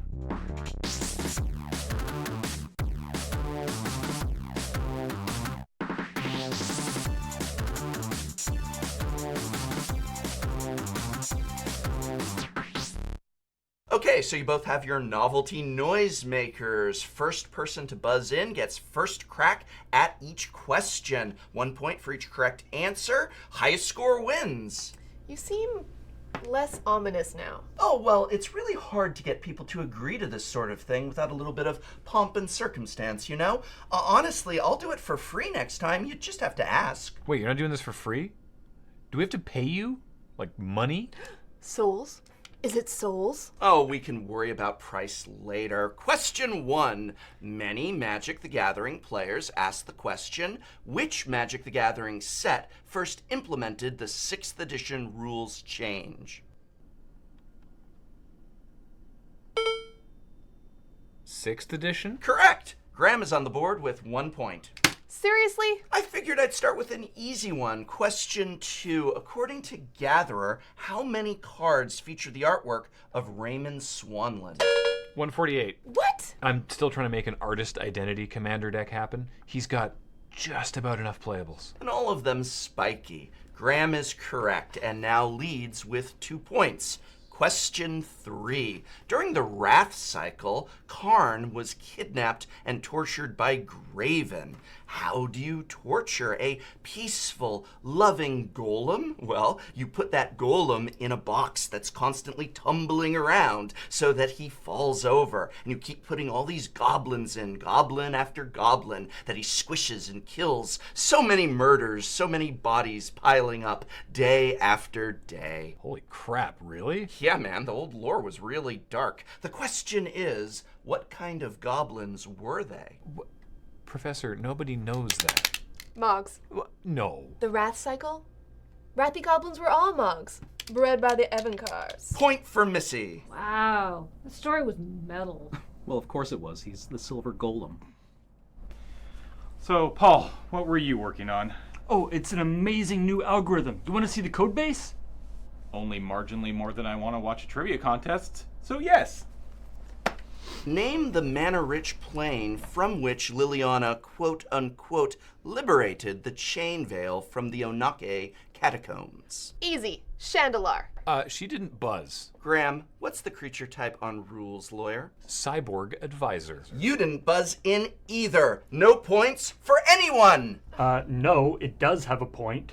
Okay, then what am I looking at? Okay, so this is a neural network I've created to predict what will be in the new Dominaria set. I've fed it full of all the original expansions set in Dominaria, the novels, the comic books, the wikis, and all the good fanfics. So nothing Kathleen's written? Yes. Hey! And now, with the power of machine learning, I can predict the mechanics and even specific cards that Wizards will design for this set. Should we tell him? No. Well, I cannot wait to see what you come up with. Well, I've had breakthroughs already. I'm only 7 generations in, and I can predict with 90% certainty that Karn will be in this set. So Karn... Karn is in the key art. Yeah, but he's not encasing our sleeves in duct tape or building a machine to flick our cards for us, so let him have his fun. Yeah, it's definitely for Paul's well-being and not my own personal amusement that I want you to let him continue. Now for a round that I like to call The Eyes Have It. Tell me, whose eye is this? Skitherix the Blight Dragon? It's not facing the right way. Brown oof? Wrong! It's Bellowing Tangleworm, of course. You each are wrong, so you each lose 1 point. What?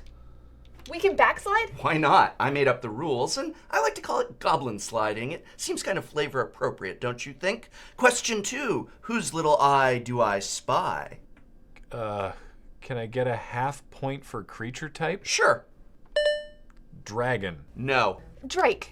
Nope, it was Fire Covenant. That wasn't even a creature. You knew. Effects that prevent or redirect damage cannot be used to counter this loss of points. My third eye sees this third eye. Word of command! Banshee. Really? Yes.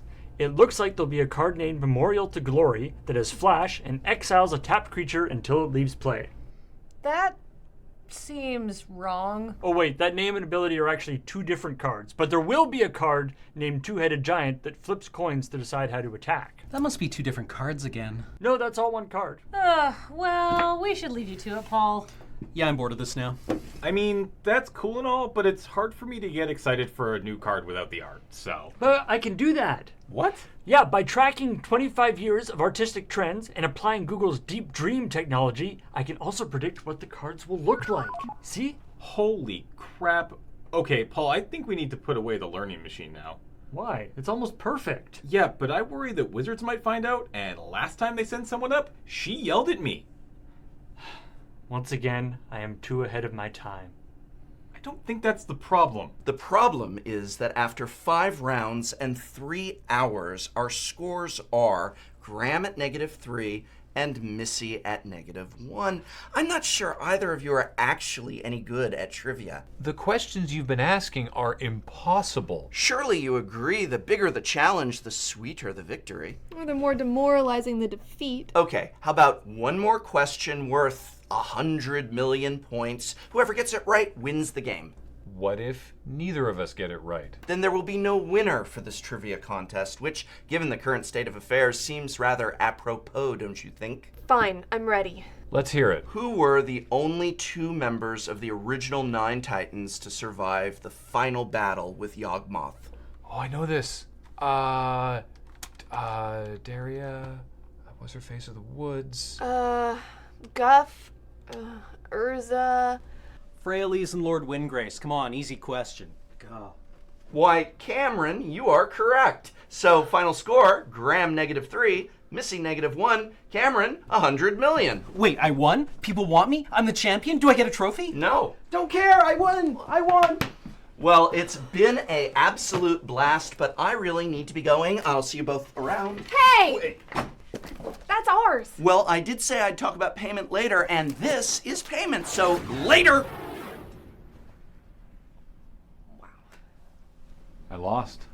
And more importantly, I lost. And most importantly, I won. No, Cam. He took our box of Masters 25. We all lost. And I won.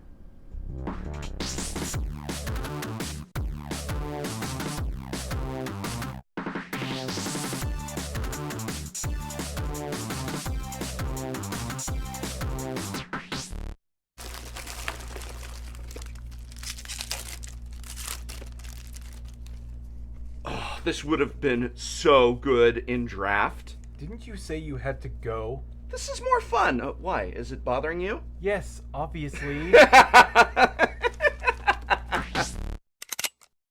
Oh, did you hear about Dave?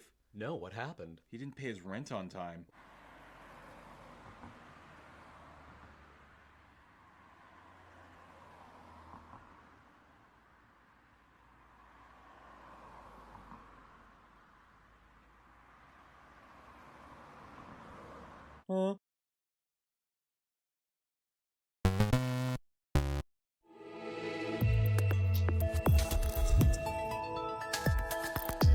Hi, welcome to Running Start. Graham here.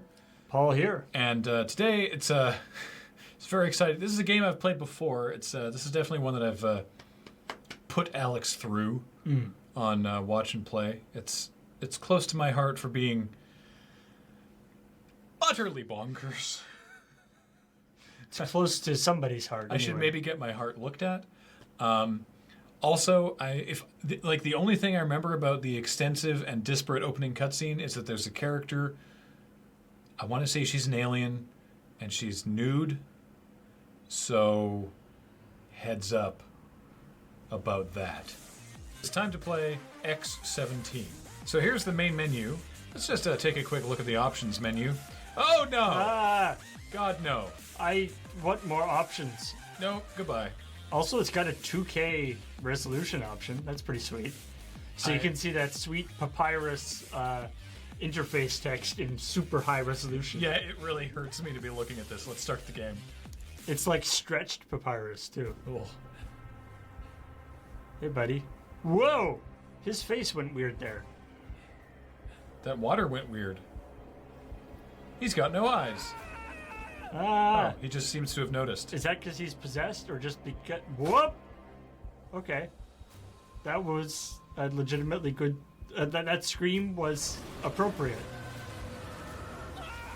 It's a slightly levitating alien. Ah! Super slow-mo. Oh, I see. He's going super... Whoa! What the... Okay. That guy's dead, I guess. Seems to be a soccer player in the middle of all these business people. Yeah, it's like a soccer player. AJ and Welge.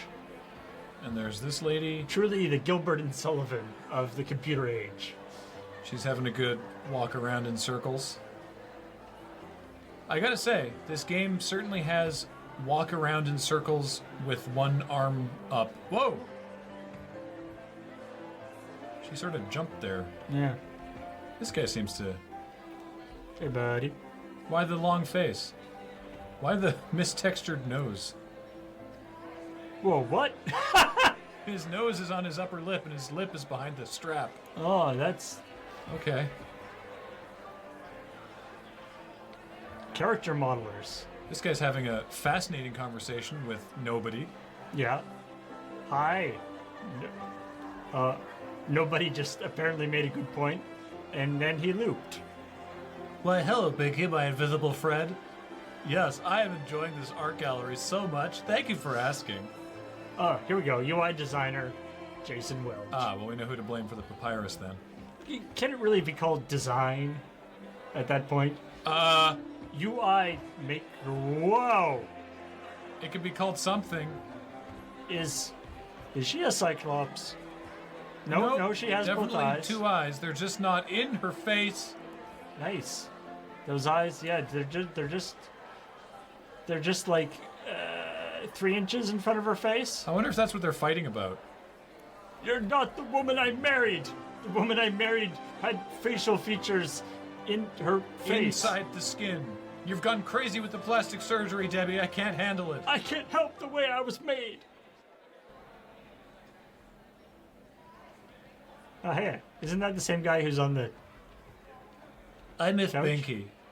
Oh yeah, and that guy's over there too. What? Oh yeah, this guy's here and here. Pre-early access. Wait, what? No, that's easy. There was no cut there. It just jumped to... Everybody's afraid. Oh, okay. Explosion. Drop. Oh, hey, It's that guy from before.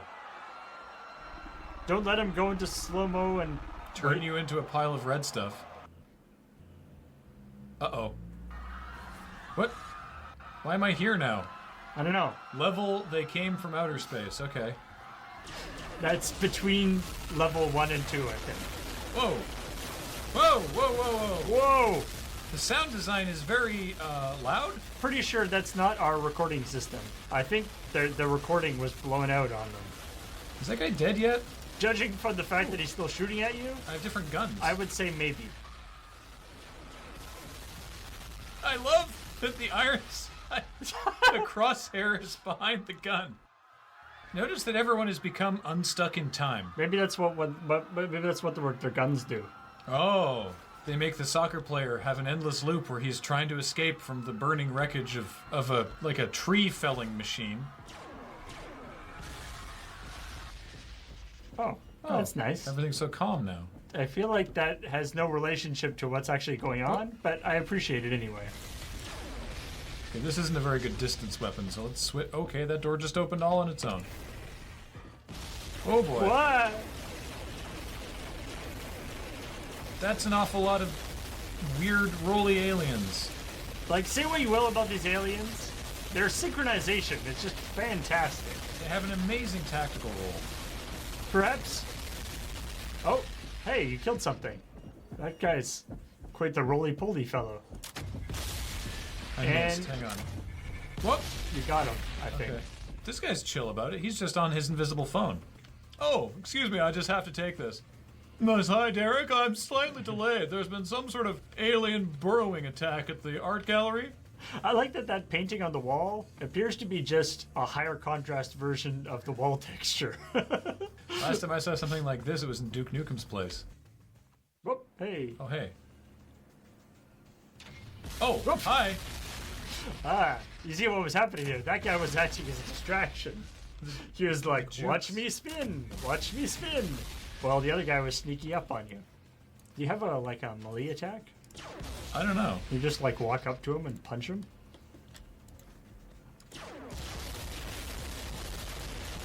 Alright, I'm just going to ignore you because you seem to be posing no threat. Oh, hi. Oh, good. Oh. Oh. Oh, no. Oh, the game agreed that was scary and made it go away. Nobody panic. Where are you trying to get to or away from? What is your problem? All right.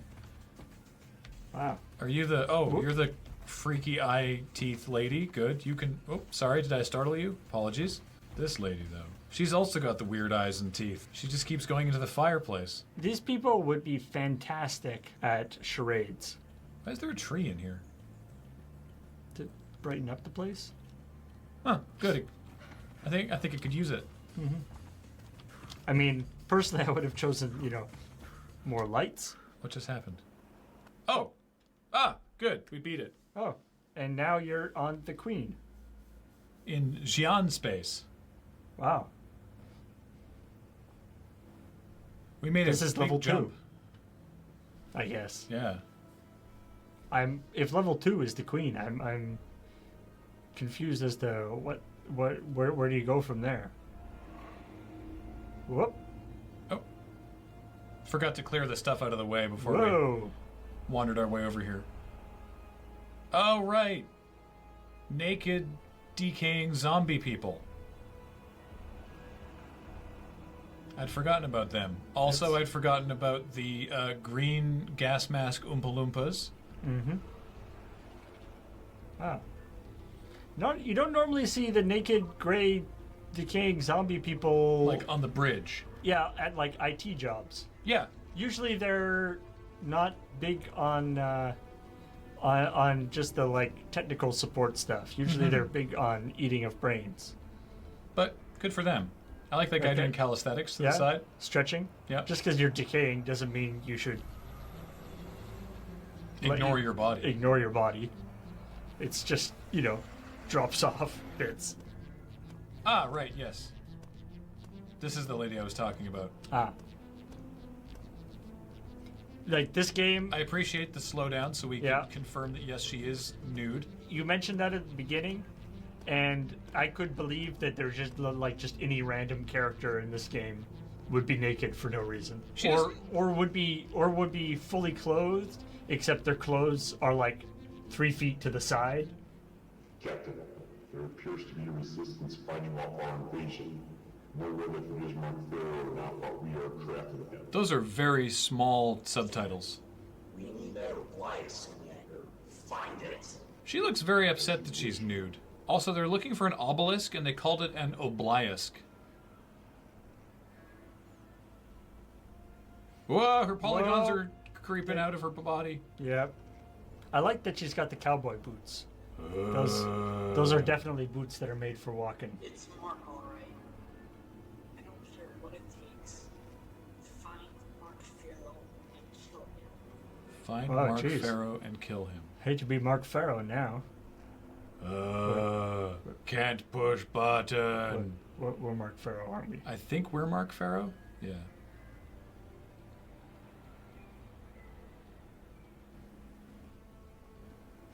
I think the camera is trying to get in on this find Mark Pharaoh idea. Yeah. Also, get me some pants. All right, Thanos. What is the status on your end? We've been practicing the rolls. We've got the rolling down. Yeah. You ever want to see a bunch of people tuck and roll? We got you. Yeah. We can do it in one spot, too. Relax, Thanos. I expected this. You were more good to me alive than dead. What you must is I'm just going to teleport randomly between animations, if that works for you. Interpret them as you see fit.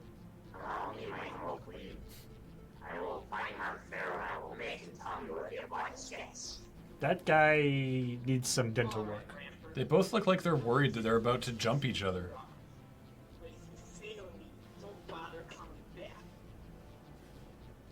Is it cold in there? It seems cold in there. It looks cold, yeah. Just inferring.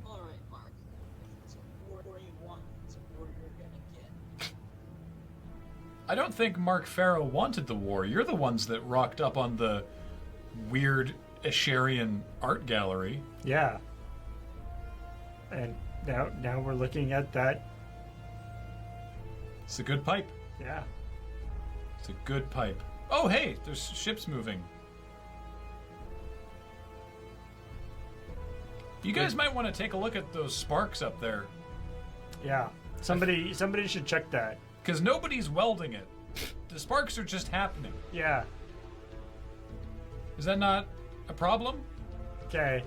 So the ships are gone now. Oh. Yeah. Oh, there was another ship. There's another ship. Oh, crap. Oh, I thought I was going to hit the camera guy there No, for a second. it's going up and over. Oh. Whoop. Whoop. Oh. And the camera guy just died in the vacuum of space. I feel bad for him. Speaking of the vacuum of space, let's go there now. How's it looking over there, Dave? Well, vacuum of space is very cold. It's surprisingly full, considering it's empty. Yeah. Surprisingly colorful. Lots of considering purple it's stuff. Black. Yeah. Oh, hey. Is that Earth? It is Earth. I Sort think. of? They Earth- certainly had some great lakes. Earthish. Yeah. Is the Earth about to transform? It looks... Except, isn't that North America taking up the entirety of the Earth? No, I think it's just... The Earth looks different from space, probably. Okay. Also, it depends on how you map the texture. That's true. I'm sure the maker of this game has done their astrological research to make sure it's an accurate portrayal of the Yeah, Earth. definitely. I mean, that, like, spider ship, that's what those would look like in Yeah. real life. Those are pretty... Wait. Notice it's got Gatling guns on the bottom of its feet. Yeah. I think it actually those are it's got like the machine gun jetpack thing happening. Like that's Mhm. how it travels. This is the worst hostile takeover of Earth I've ever seen. We've seen a lot of hostile takeovers of Earth too. Yeah. And the music stopped. But let's keep enjoying space. Whoa, hello. Oh. City Plymouth. Oh. Wait. So did you beat that level? I guess. And people appear to be frozen in time. Oh. And also Oh, God. I'm full of taco sauce. Ah. Why is it so slow? I don't know. And why the lens flares? You have inadvertently entered the bullet time dimension. Huh. It really illustrates how cool bullet time is when you can go into that, but not really cool if you're just stuck like that all the time. Yeah. See if I manage to hit that guy. In 8 years. I did. That's nice. Yay. It also highlights some of the limitations, Hey. whoa, of the particle system. Okay. Your bullet time just ran out. Yeah, I guess so. I didn't know I had that. Maybe it was like loading up the rest of the level. I believe it. I'd like to be able to activate bullet time, like, voluntarily. It looks Stuck less on like the you're being spot. hit by a shotgun and more like you're about to go into warp space. So many lens flares. Okay, they just... Yeah, there's like... It's less a lens flare and more just a semi-transparent thing in The front of same your face. image again, multiplied several times and pasted on the center of the screen. That's really weird. I was just coming up to like look through here. I didn't think that I would go through. Oh man, you found a sweet Easter egg. There's a Maybe ship this here. is a speedrun strat. Oh, probably. See, by running past Picarna Crocus, you can take whole minutes off the off your run. Paul, I think we broke this game. I didn't even try very hard. I just walked through a wall. I'm afraid to step off the road here. Maybe it's good. Maybe it's like heaven. Well, let's see if it's even possible. Oh, okay, good. Oh. Well, that's... Oh, no! I blame myself. Sure. Oh, well, the lens flares stayed behind. No, my that's lens nice. flares. This is the same city a bunch of times. Oh yeah, it is. I wonder how long we keep falling for. I'm actually going to see if I can restart this level because I don't know how long this is going to take. I think it goes forever. Why are there so many levels in progress? Do you remember what that level was called? Invasion. I think that Invasion.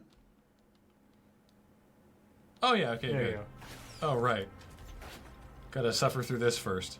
Objective, get to the subway. See, I think you saw sub, and you thought that was like get to the sub-ocean. The sub-ocean. Yeah. It's been a while since I played this, but now I'm remembering that that was a thing. I'm glad that there's a Picarna Crocus anywhere you could possibly need one. Man, they're just like Starbucks, you know? I'll meet you with the Picarna Crocus downtown. Which one? On 5th.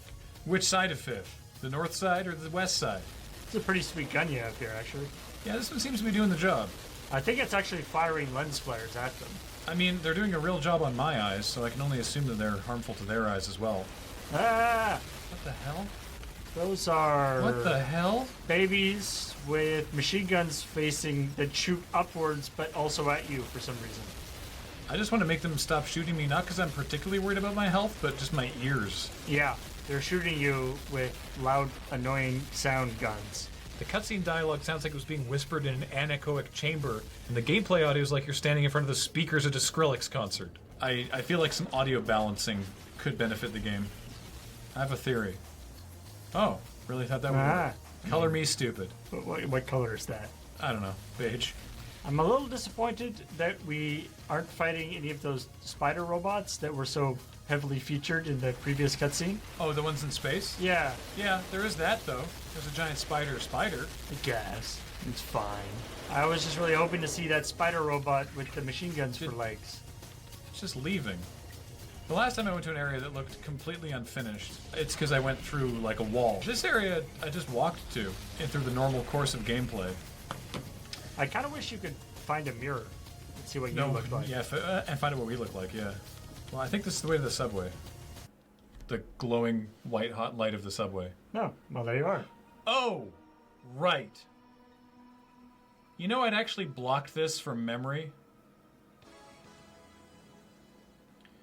Oh, man. You at home are not going to be hearing this. Yeah, we're going to get audio. muted. Yeah, you at home are not going to be hearing the audio right now, but despite everything we've seen up to now with the aliens from space and robots and the Queen and the zombie IT techs, this is a trio of Nazi zombies dancing to Michael Jackson's Thriller. This game might be made by a genius. It's possible that this is actually the greatest work of art that's ever been made. It's possible. Is that water falling Yeah. from the sky? They may have also just found the Thriller animation on the Unreal 4 like asset store and decided that this was a good idea. I feel like this is designed to be one of those things where it's like you're talking to your friend and you're like, I was playing this game, it was totally crazy. Guys were like doing these rolls, and except they were staying in one place and there were lens flares everywhere, and then these zombie Nazis did a Thriller dance. Yeah. And then your friend is like, what? That doesn't make any sense. And you're like, I know. And like, I have to see that. Yeah. It's got that that weirdness to it where people are like, you are lying about this game. And it's like, no. This is all actually things that happened. And then people buy the game in order to actually see that, and they're like, oh, all of the things you said were accurate, and yet I still don't want to play it. They're gonna do the whole song, aren't they? Apparently. I feel like they didn't get a license for this. Oh, mercifully they did not do the whole song. Oh. And now you're at the subway part 2. Whoop! Hey. Who the hell are you? My name is Aliana. Oh. I've been sent here to help you get to the planet Zoran. Do I want to go there? I need you to trust me. Sure. We need to get to my ship, and then we'll talk. Sure. So- Yeah, very trustworthy people often just appear in front of me for no reason. Wait, what happened to the Aliana? She seems trustworthy. Yeah, but what about, did you see, okay, go with me here. I just saw 3 Nazi zombies dancing to Michael Jackson's Thriller. Is that are they with you? Where did they go? I swear they were just here. What about this guy? Is he with you? I don't think that guy's with anybody. Mark, this door is locked. It will take me some time to hack it. I need you to watch my back. Okay. Watching the back. Oh! Your gun is like down. Your gun is in the ground. Oh, hi. He's hoping you didn't know. He's hoping you didn't notice that he dropped his gun earlier, and he's like, "Look, I have a gun. I'm scary." Also, that his intestine appears to be outside his body. I guess he's got sick abs though. I wonder how much he benches. Skip leg day though. Do I have to? Oh, she's gone. Yeah, she opened the thing. Hey, I don't need. Oh, you know, He's shooting you right in the butt. Whoa. I'm sorry that happened to you and your fingers. He's relaxed. I like that you can phase through the rubble. That must be handy. I mean, you can't see your own feet. Maybe you're phasing through the rubble too. Oh my god. I have no feet, Ileana. Am I teleporting like... Oh my god. Kind of freaking me out. Your iPad is invisible. Like my feet. Also, you don't have a shadow. I think you might be a vampire. Am I a vampire or a or a ghost? Maybe you died back in the lobby. Whoop! Oh! No, now we know what you look like. Oh! And now you're dead. And now you have to continue again. It's kind of like purgatory that way. Alright. Oh, hi. Yeah, they're definitely using their guns as pogo sticks. Which, I mean, is a neat trick. But not the most effective use of a gun. No. Whoop! Whoa! Oh, wait. Is that me? That's actually what I look like. No, you have like armor and stuff. This is just some guy. Pretty sure that's actually supposed to be. No, when you died, you had like armor and stuff. Yeah, I think that guy was a default. Oh, good. Now we've got the cover of Mad World. So that'll be muted as well.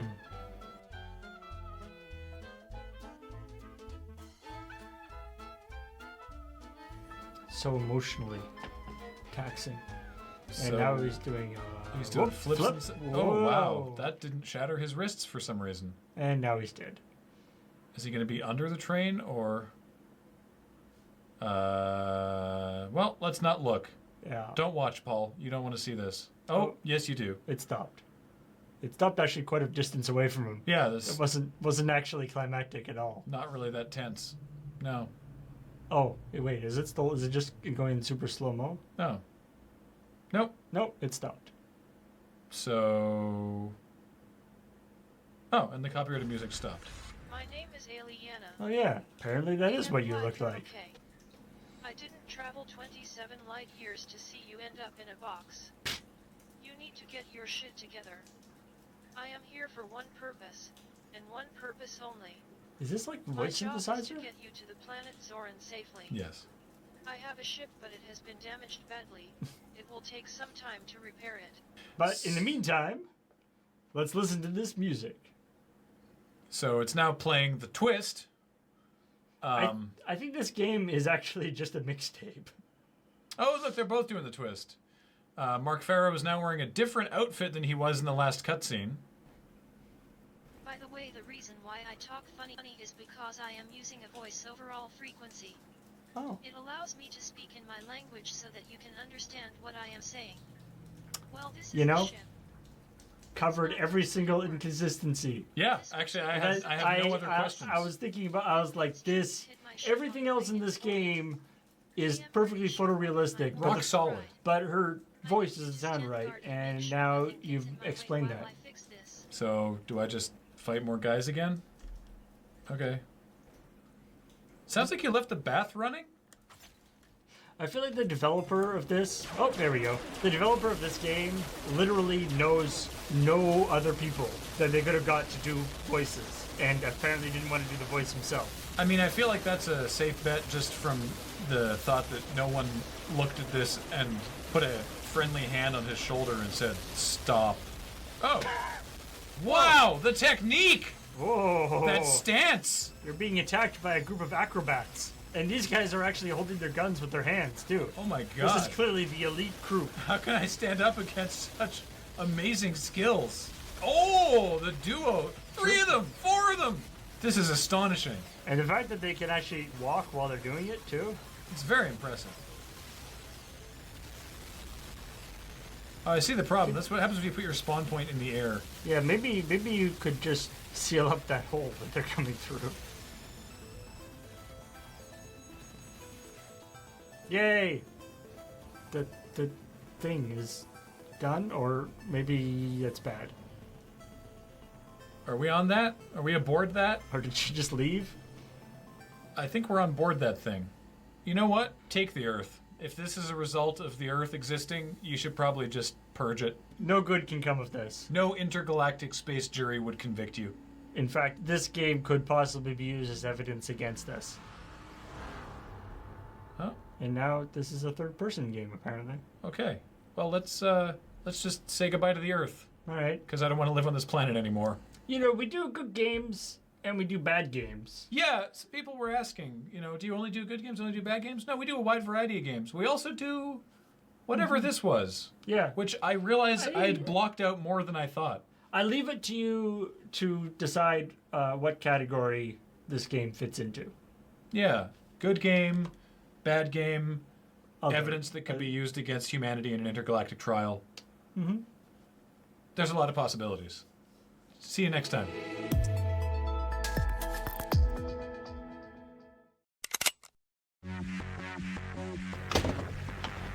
Did they see us? Nah. You ready? Aren't you ready? Dude, come on. Let's show those idiots. Who's boss? Knock, knock. Say hello to my little friend. Ugh.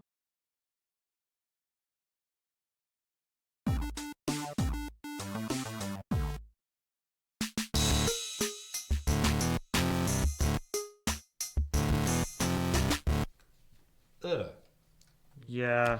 So, did we just witness the strictly worst cube operating as you guys intended? Oh no, it was worse than we possibly could have imagined. Who would have thought that an 8-mana artifact that taps for 8 to deal 4 damage would be a bomb?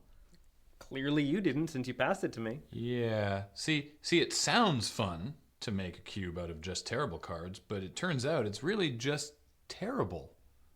I look forward to playing James's normal cube. This cube is hardly in the spirit of the season.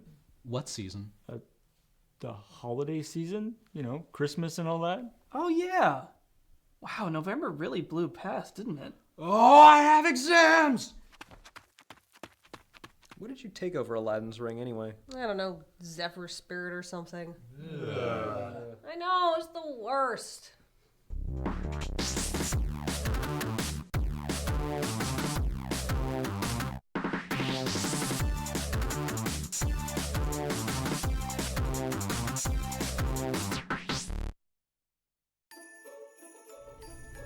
the season of Christmas, and all through the collection, James Turner was searching for a different selection. To make his cube better, and harder, and stronger, but he'd wasted his time, he didn't have any longer.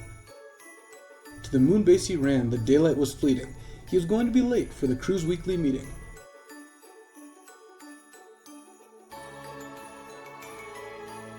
So then it's decided, said Paul with a grin. What did I miss? Asked James, bursting in. The crew filled him in as he played with a manta. It was time to draw up, the most secret of Santas. James said, no can do, I've no time this year. The crew were perplexed, they wanted to hear. Also, who says that? Who says what? I've no time. That's weird. Just say, I don't have time, like a normal human. James explained that his girlfriend had gone far away, and had left him with chores to complete in 2 days. It normally wouldn't have been such a bother, but soon she would return, with her mother and father. Fold laundry, walk dog, set out decorations, sleeve a cube, clean the house to meet expectations. And as if that wasn't already too much, work late both nights for the holiday rush. What rush? What do you mean, what rush? You install blinds. Window coverings. There's a Christmas rush on blinds. Window coverings, and there's a rush on everything. Graham protested, Friday's the last day, that we can hang out before folks fly away. They wouldn't have very much holiday cheer without one of their best friends sitting near. James shrugged and said, look, I'm sorry, my friends. Come the new year, we'll draft. I'll make amends. And with that he was gone, like Batman he went, leaving behind him sadness and discontent.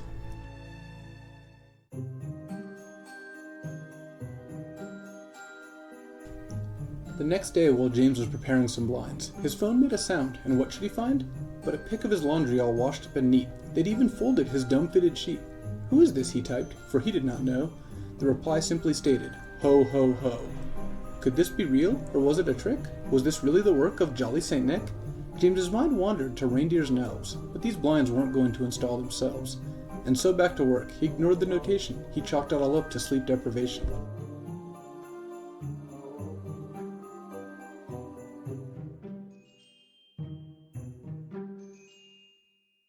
It wasn't until he later received another transmission of his cube all sleeved that he allowed himself to muse out loud.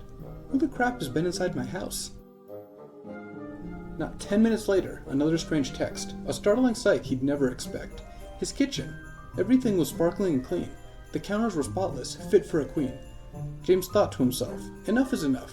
I've got to get home and protect all my stuff. They've been into my cube, maybe other cards too. If my binder went missing, what would I do? My Karn, my Elspeth, my Ulamog. Oh, also I should probably check on my dog.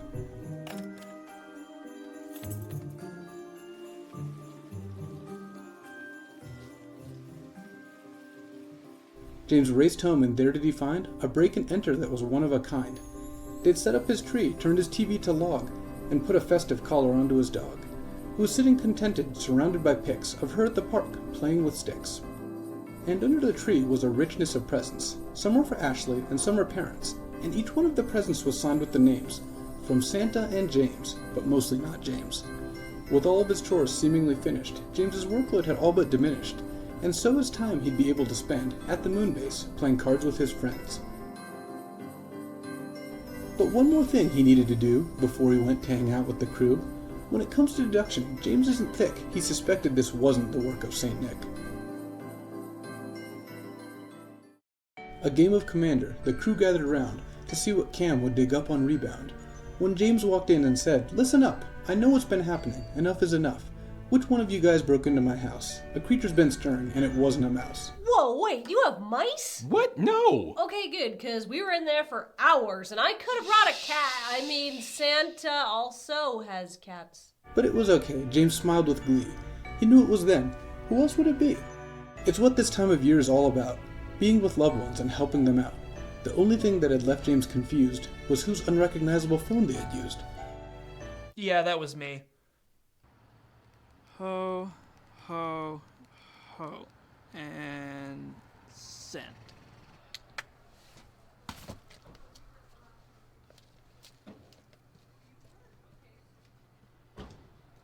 Jim said, "Well, I can't thank you enough.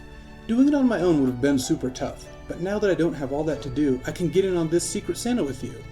But the others admitted now they were the lames. They'd spent all their time in cash helping James.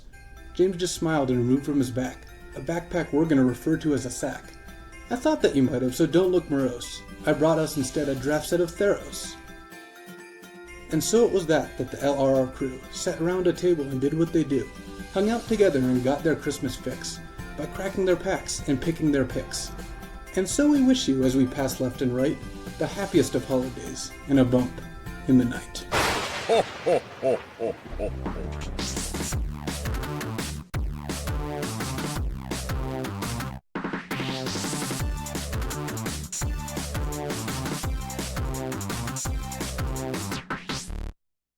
You bought Ashley a sweater. Yeah. Who even picked it out? Yo. Okay. It was on her Christmas list, but why? Well, Alex may have shrunk all her other sweaters when he did your laundry. What is the point in having a hot cycle if half your clothes can't go in it? Okay. So the plan had some ups and downs.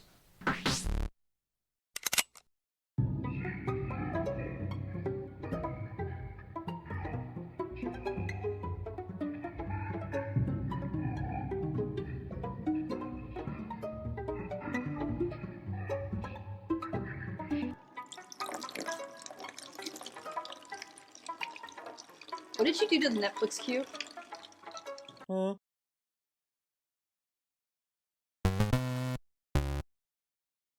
You're listening to Qwerpline here on QWRP-FM. Qwerpline this week is brought to you by Hidden Minima Forbidden Cinema. The shortest films, the smallest drinks, opening at an undisclosed location in Raster Heights. You'll never find us. Hidden Minima Forbidden Cinema. Come and see what we're giving ya.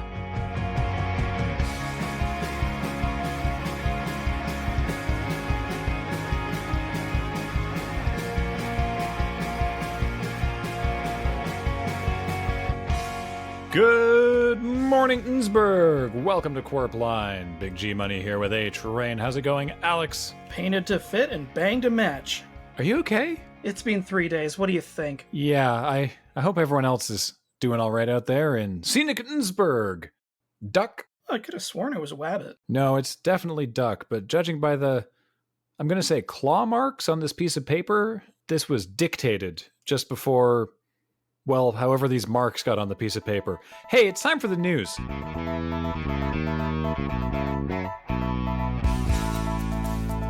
Innsbruck SCA is pleased to announce that they've looped again, reverting back to the Holocene. So if you're interested in learning how to make a kiln out of mud or extract iron from bacteria found in the culvert grid, they'll be meeting at the Chumble Duck Range every Saturday until they discover copper.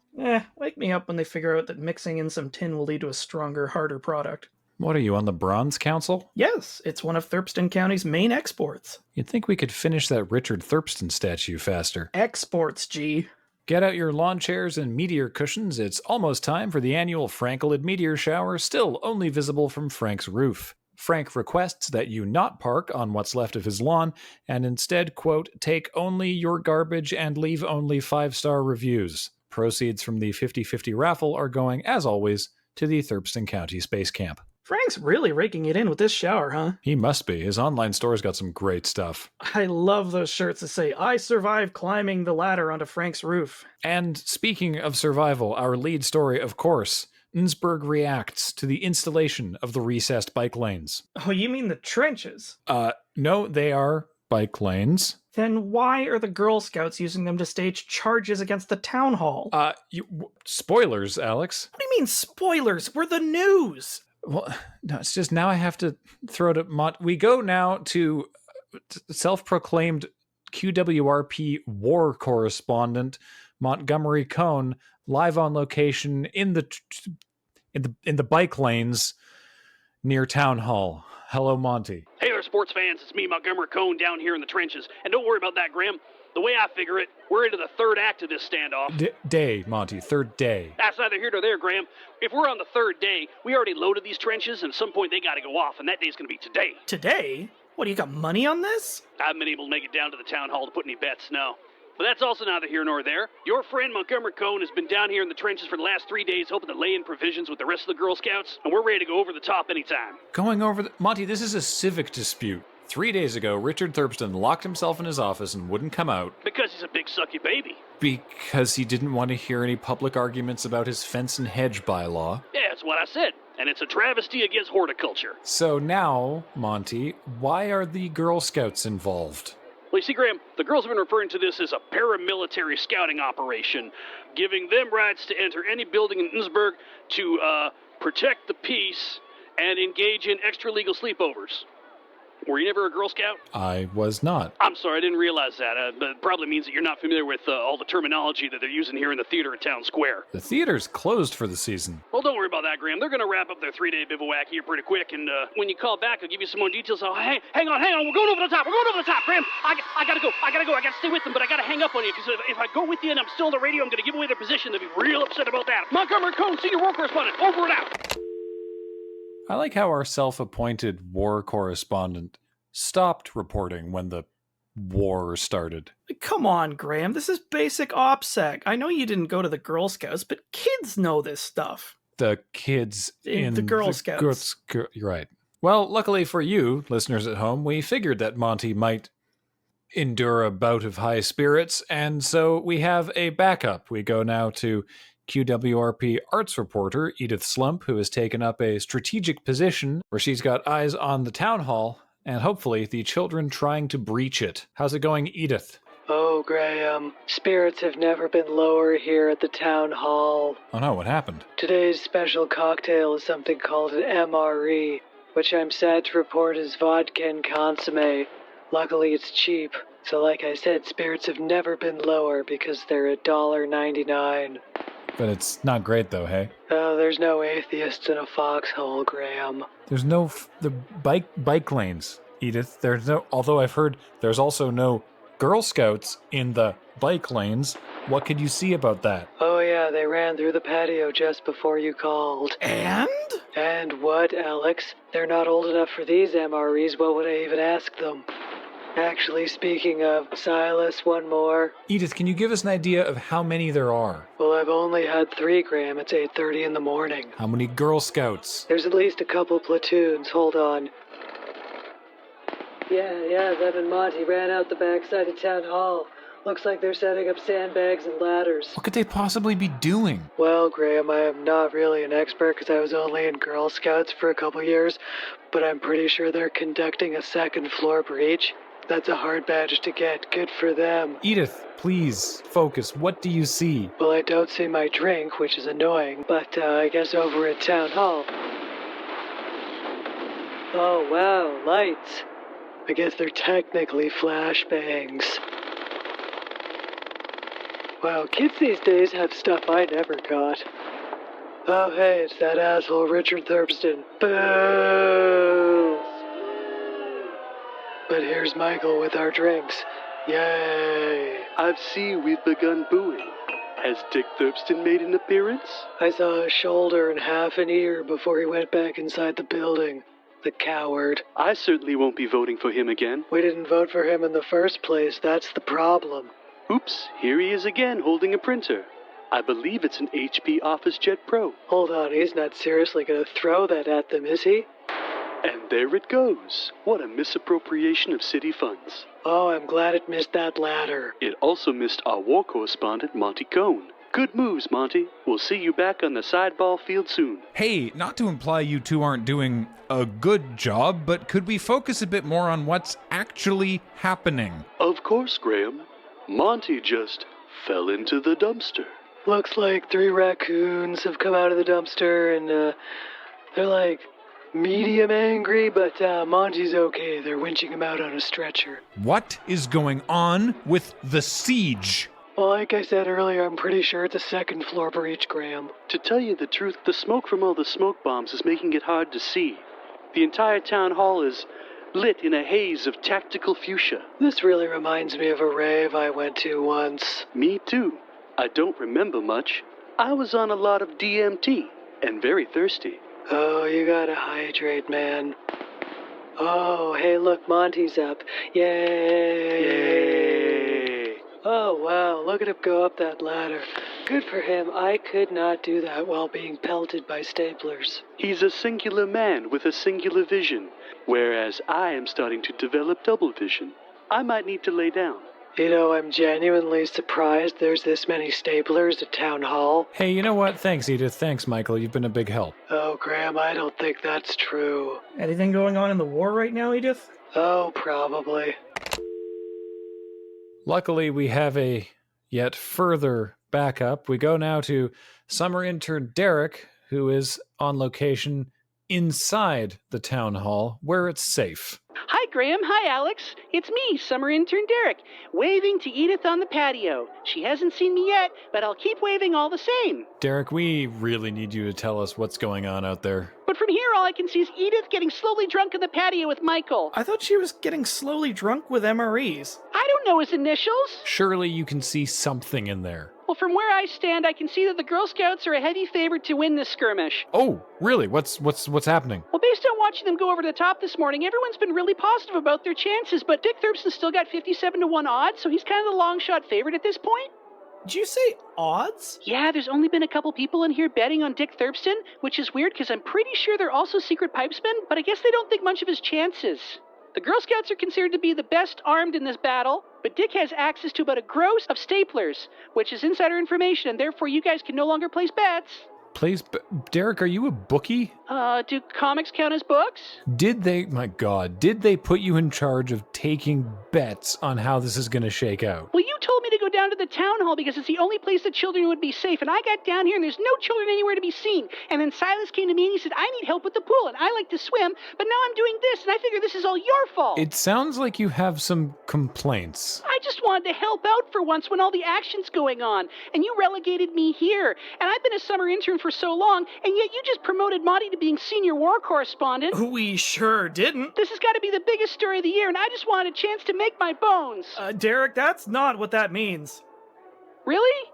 Wait, did I mean sow my oats? Not that either. I want to be a part of this thing. You just shoved me into the town hall because you said I'd be safe. But if I'm just going to be here and not be of any use, then I'm going to be... What would you call me again, a bookie? Yeah. Then fine. I'm summer bookie Derek, and I'm taking odds 3-1. On what? I don't know. I haven't been a bookie for very long. Back to you. Well, cool. Thanks, Derek. Speaking of people having a tenuous grasp on their occupation, we go now to Richter Hammock Slam up in the QWRP traffic quopter. Richter, do you have eyes on the situation from where you are? I do, Graham, and supplies from the forward operating base to the front lines are secure, though orange slices and Capri Sun supplies are beginning to dwindle. I realize that I was unclear by not specifying the situation or where you are. Are you looking at what is happening outside Town Hall? As a man in my position, Graham, it would be irresponsible for me to take my eyes off this situation for even a moment. Richter, I agree with you completely, but that's never stopped you before. And the only thing stopping me now is the chain of command. Well, I can tell you from the hand signal that Joan is giving me that you are completely clear to cover this story. Unfortunately, this situation is outside of even her dictatorial grasp. Graham, I report directly to the commanding officer of the Girl Scouts. And why is that, Richter? You see, Graham, in the after-school activity realm, the Girl Scouts can make do under their own power. But now, in an actual combat situation, you need ground, sea, and air power. And that's where I come in, running air support for those brave girls on the ground. You mean moral support, right? Oh, absolutely not, Alex. Moral support, while being fine for the civilian, does absolutely nothing for the war effort. I'm engaged in much more concrete activities, like handing out water bottles, ferrying the tired and wounded. They want me to say wounded. And of course, running electronic warfare against the enemy. What, like just flooding his mentions? I know you can text and fly, even though you definitely shouldn't. Look, Graham, I said close air support. That means 3 to 4 feet off the ground. It's a lot harder, and you have to use both hands. No, what I've been doing is running the auto dialer on the QWRP phone bank to suppress any messages getting in or out of Town Hall. I will, however, have to stop the assault during the afternoon rush. Jimmy Jam's afternoon jams and the Prank Patrol need that bandwidth for the all-request drive-home show. How come you gotta keep the phone lines free for Jimmy Jam's afternoon jams and the Prank Patrol, but not, you know, the show you're on? Have you read the Geneva Convention, Graham? No, and neither have you. Neither have I, Graham, but thankfully that's not something for me to worry about. That's something I can take to my commanding officer and deal with after the hostilities have ended. She's read it. She's getting a badge in it. Oh, that's a hard badge to get. How would you know, Graham? You've never served. Richter, this is possibly the most coherent traffic report we've done, and I don't like it. Well, Graham, there's a fundamental difference between this report and the usual ones I'm giving to the QWRP listeners. With this report, lives hang in the balance. And frankly, during most of our morning drive times, that's not the case. Except for the fourth quarter and the running of the Unsburys. Godspeed to all those who wander forever lost in the culverts. Back to you, Graham. Well, thank you, Richter. Well, folks, we're still waiting to hear back from self-styled war correspondent Montgomery Cohn.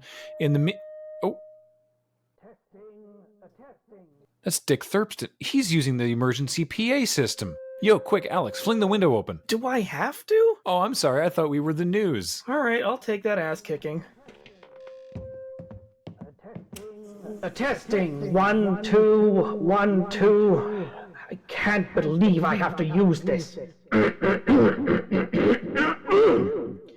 Citizens citizens of Innsbruck, you may not be aware, but a paramilitary force is attempting to overthrow your democratically selected government that I won fair and square in the raccoon race. I ask that all citizens of this dismal hamlet band together as a human shield to protect me from these wretches. And if I learn that any of you are responsible for enabling the current assault on my authority, believe you me, I will enact such legislation of dire import and consequence that your children and your children's children will feel the crushing grip of my iron fist. Know that I am your sovereign. Is he gonna finish that sentence? What happened? I think they cut power to the town hall. Whoa, okay, well, we go now to QWRP war correspondent Montgomery Cone.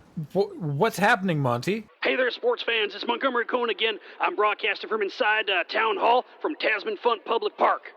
Sports fans, I can see outside the picture windows on the front of Town Hall. All the Girl Scouts are milling about. Don't seem to be doing much anything, actually. Everything's kind of gone quiet. They've recently cut the power to Town Hall, but I'm calling you on my cell phone. I figure that's the best way to get through to you. Oh, wait, there's somebody running up Town Square right now. I think it's one of the chaperones. You can tell from her green beret. She's waving about a bunch of sheets of paper. Each of the Girl Scouts are checking that paper. They're handing it in to the troop leader. Looks like everything's okay, ladies and gentlemen. Those are the parental permission slips the Girl Scouts need to make an official field trip to Town Hall. And there go the battering rams. All right. Oh, yeah, got it in one. Oh, you know those girls are going to earn a badge today. You can tell they've been training in the off-season. Here comes the point guards. They're setting up, checking the perimeter, make sure Dick's got no tripwires or punji pits or what have you. They made their way now to the central staircase. Yeah, everyone's secured the staircase. They're on a fast break right now up towards the hallway. And you can hear them now. They're just passing Tasman Fun Public Park, moving towards the mayor's office down the hall. Just going to poke my head out the... Oh, geez, no, don't poke my head out the door. There's lots of shrapnel and general debris kind of kicking up around here. Oh, you can hear them attacking the door right now. These girls are looking to be in fine shape today. They're really into their emotions today. That's the most important part about when you get down there in sort of sports activities. You're going to really be into your emotions. And their emotion today is mostly just fury, but also terrifying levels of focus. I've never seen 9-year-olds run around with this kind of intensity before. And they're laying the breaching charges. Ladies and gentlemen, I'm so lucky to be seeing this. I'm so lucky that you're here with me too. Just hang in there. We're going to get to see history making today.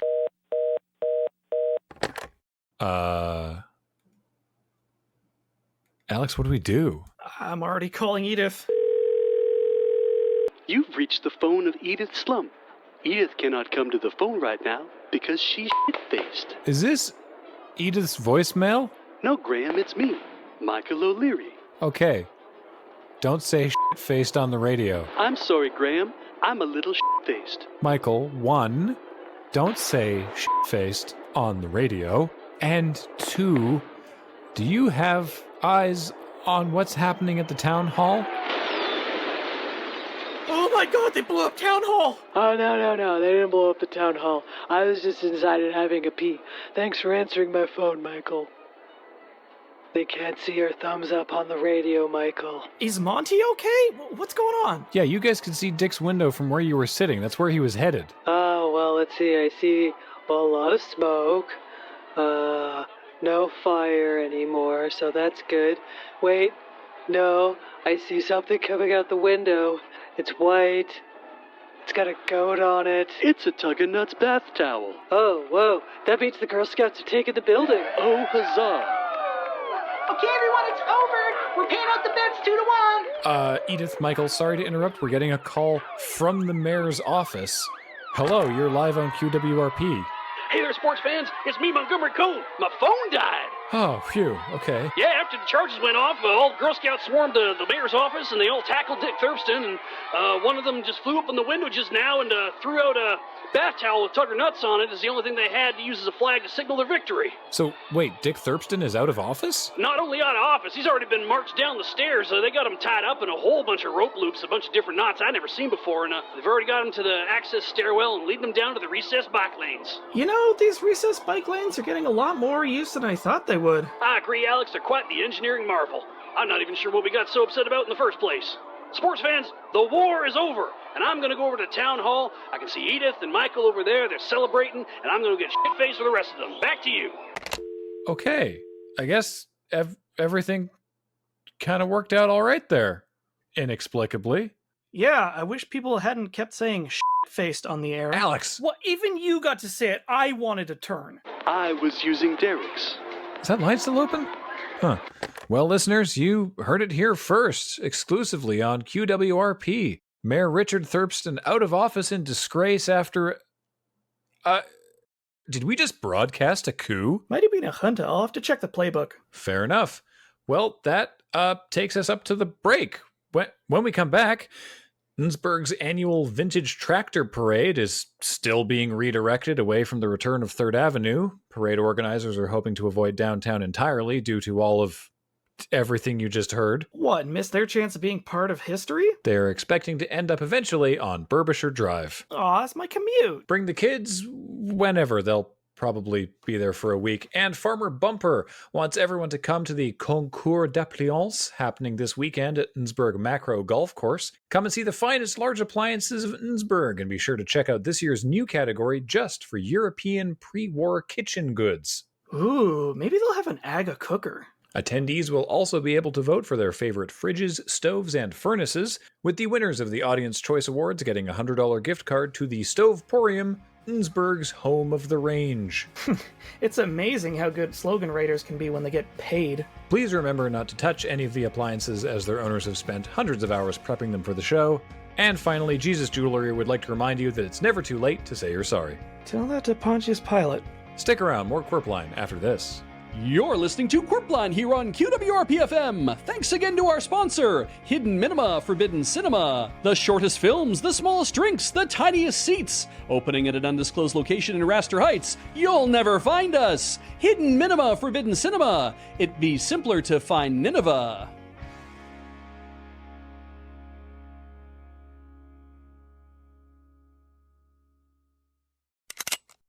Ooh! Can I read your mind? I just found out I'm a reverse psychic. What's a reverse psychic? No, just watch. I'll use my mind powers.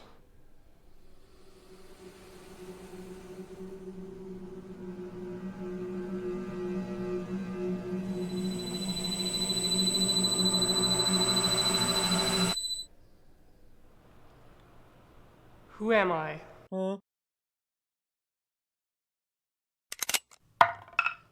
That's a 23 to hit. On the ogre? Yeah. That is a hit. Roll me some damage. Yes, okay. Lick toes. I'm also going to use my Colossus Slayer ability to add an extra dice to the roll, which is sensually. The ogre is profoundly uncomfortable. You all get advantage until his next Yes! I like these new dice.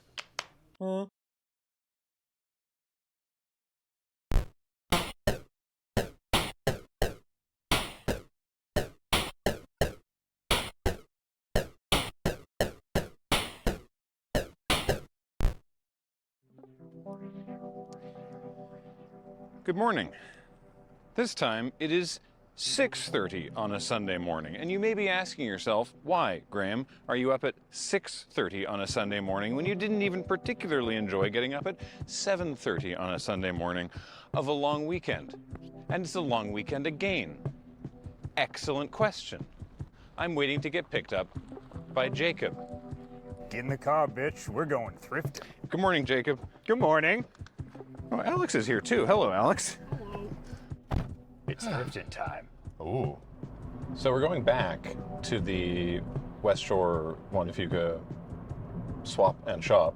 But this time, I'm here with Jacob and Alex and Ian, who's on his way out there separately. And why are we doing this? Well, we got a big truck full of stuff to sell because we swap at moon bases. Yup.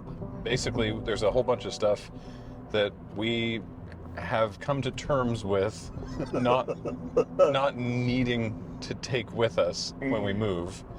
And we've thought it would be fun to see if, we could get a little bit of scratch for it. Here's the thing. We've paid for the 2 tables and a tent at the swap and shop, and the truck rental to get all our stuff out there, and a breakfast at Timmy's. So we've got to clear like like $120. Oh. To be positive on the day. Oh. Already, yeah. Oh, there's a goal. Oh, yeah. Oh. I thought you'd enjoy that. Yep. Oh, yeah. That's going to be a good day. So sellers have to be here in 10 minutes. They told us that they had to be here in 10 minutes, but judging by this massive line of people with Ian at the very back of it, maybe the secret tech is to actually arrive sooner than that. Can you believe that the absolute Philistines who last had this vehicle did not have CBC tuned onto the radio? Travesty! Sunday morning classical music on the CBC, excellent. So is this like the lineup for sellers? I hope so, because everyone in this line has a lot of stuff in their car. And like tables and things and Yeah. stuff, yeah. And you're at the, looks like you might not be at the back of the line anymore because a panel van just showed up. We are sorted by heights, just like school. Oh, great.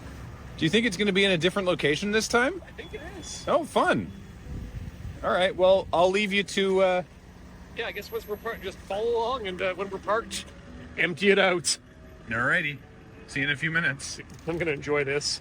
So when Ian and I came here before, this was the area. This was the swap and shop behind us. But it looks like they're directing everybody around back of the building this time. So, Jacob, you had expressed an interest in the haggling. Yeah. Some of that no-nonsense New Yorkness. We'll see how that plays out here. I'm fascinated to find out. It's definitely, when Ian and I were here, it was definitely, some people had prices on things, and some people were just like, I don't know, what do you want to give me? Which is fine. Mostly cash-based, I assume? Oh, yeah. Okay. Yeah. Because we don't have anything priced, nor do we have a float. Ah, crap. A float? Like money for change. I brought some. Oh. Was there actually like a barter? Like, hey, I'll give you this lawnmower for this, dozen chickens? I'm going to level with you. I never actually saw that happen. Okay. It generally seemed to be, it's sort of like a big garage sale. There's one or two things that it's sort of like, it'd be good if we got X amount of money for that. But generally speaking, it's just sort of like, we're just going to have to sort of play it by ear. So I recommend once we actually lay everything out, group kind by kind, like board games and things like that, kind of group them up as they are in general categories, at least pleasing to the eye before the masses. So that I can do. I don't think we have space to make things pleasing to the eye, but we'll find out. Sorry, continue. Pleasing to the eye might also just mean like a giant trash pile, because people that go to these things love to root through giant trash piles. I am that kind of person. Oh, yeah. But we should generally talk about, beforehand, I believe, like, what is an acceptable price, and, like, what do we want to ask for? What are we okay going down to in general? And then as the swap meet goes on, lower that as it goes. Oh, of course, yes. Yeah, because the goal is we don't actually want to take anything back with us, because anything that we don't sell today, we're just going to give away. And that was going to be my next question. What is the goal? Get everything out of here, or, try to get as much money as possible? Well, it's that one first. First, we try to get as much money as possible. Failing that, we just get rid of it. Everything. Yeah. Okay, got it. Okay. Yep. We can do that. We can do that. I'm very excited. I'm so glad you're here, Jacob. I'm glad I'm here too.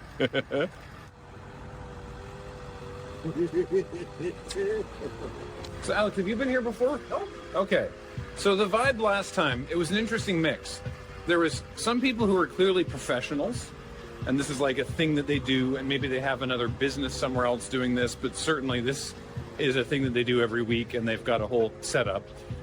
Some people were just like sort of doing a garage sale, essentially, and other people were like sort of home crafters. There was people that like just made things in their house, and this was like them sort of doing like a retail situation. It's a widely varied assortment of things, but if you like Funko Pops. Oh, God, I don't. You think we can melt down the Funko Pops to make more Funko Pops? So what's your goal here, Alex? Well, I'm probably gonna peep out some vintage tools. That is a thing that they have. That's good. ready to me out here? I believe to grab one of our tents to get set up. Yeah, by all means, man. That's the table to do that. And then where should we set up? Are you guys just a walk-in? No, we have a van. We're walking in. We've got our buddies in the van over there. Let's wait till your van gets loaded. Okay, all right. Okay. Thank you. All right. Well, did my best.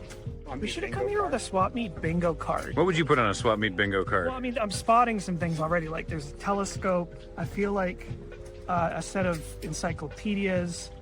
Maybe like Blue cookie tin that used to or could possibly still contain sewing supplies. Yeah. Action figures from the 80s. Yeah. Or missing a limb. Oh yeah. Or just the accessories. Like somebody selling only the accessories. Alex, what about ammunition tins? There's always a lot of those. There's 3 right there. Oh. Last time we were here, Ian and I observed a milk crate full of tools Yeah. as a thing. Best part is, this time we're providing a milk crate full of tools. I was peeping the guy over there just selling in the overalls, selling just plants. Yeah. Yeah, that's why I said the vibe is eclectic. Yes, indeed. Oh, it's beautiful. Gosh, like when you said a guy in overalls selling, I just imagine a guy with one item just walking around being like, please. Yeah, please. Please. Where's Ian going? No.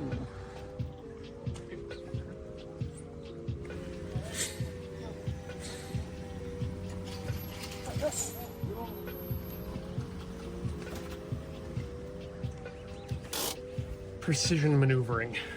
Crack this thing open. All right, we'll go get the tables and tent. You told us to set the tent up here? Yep, that's the place in front of the car. Okay. So how has the morning been for you? Oh, just fine. Everybody's very gassy in the morning, I've discovered. Interesting. How many tables? Are we One supposed to have? table, one tent. One table, one tent. Okay.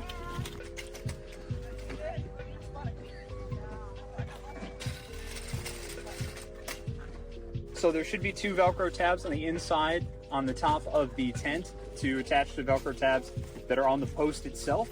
Would you believe I've never set up a tent like this? Shocking to think Alex has never pitched a tent.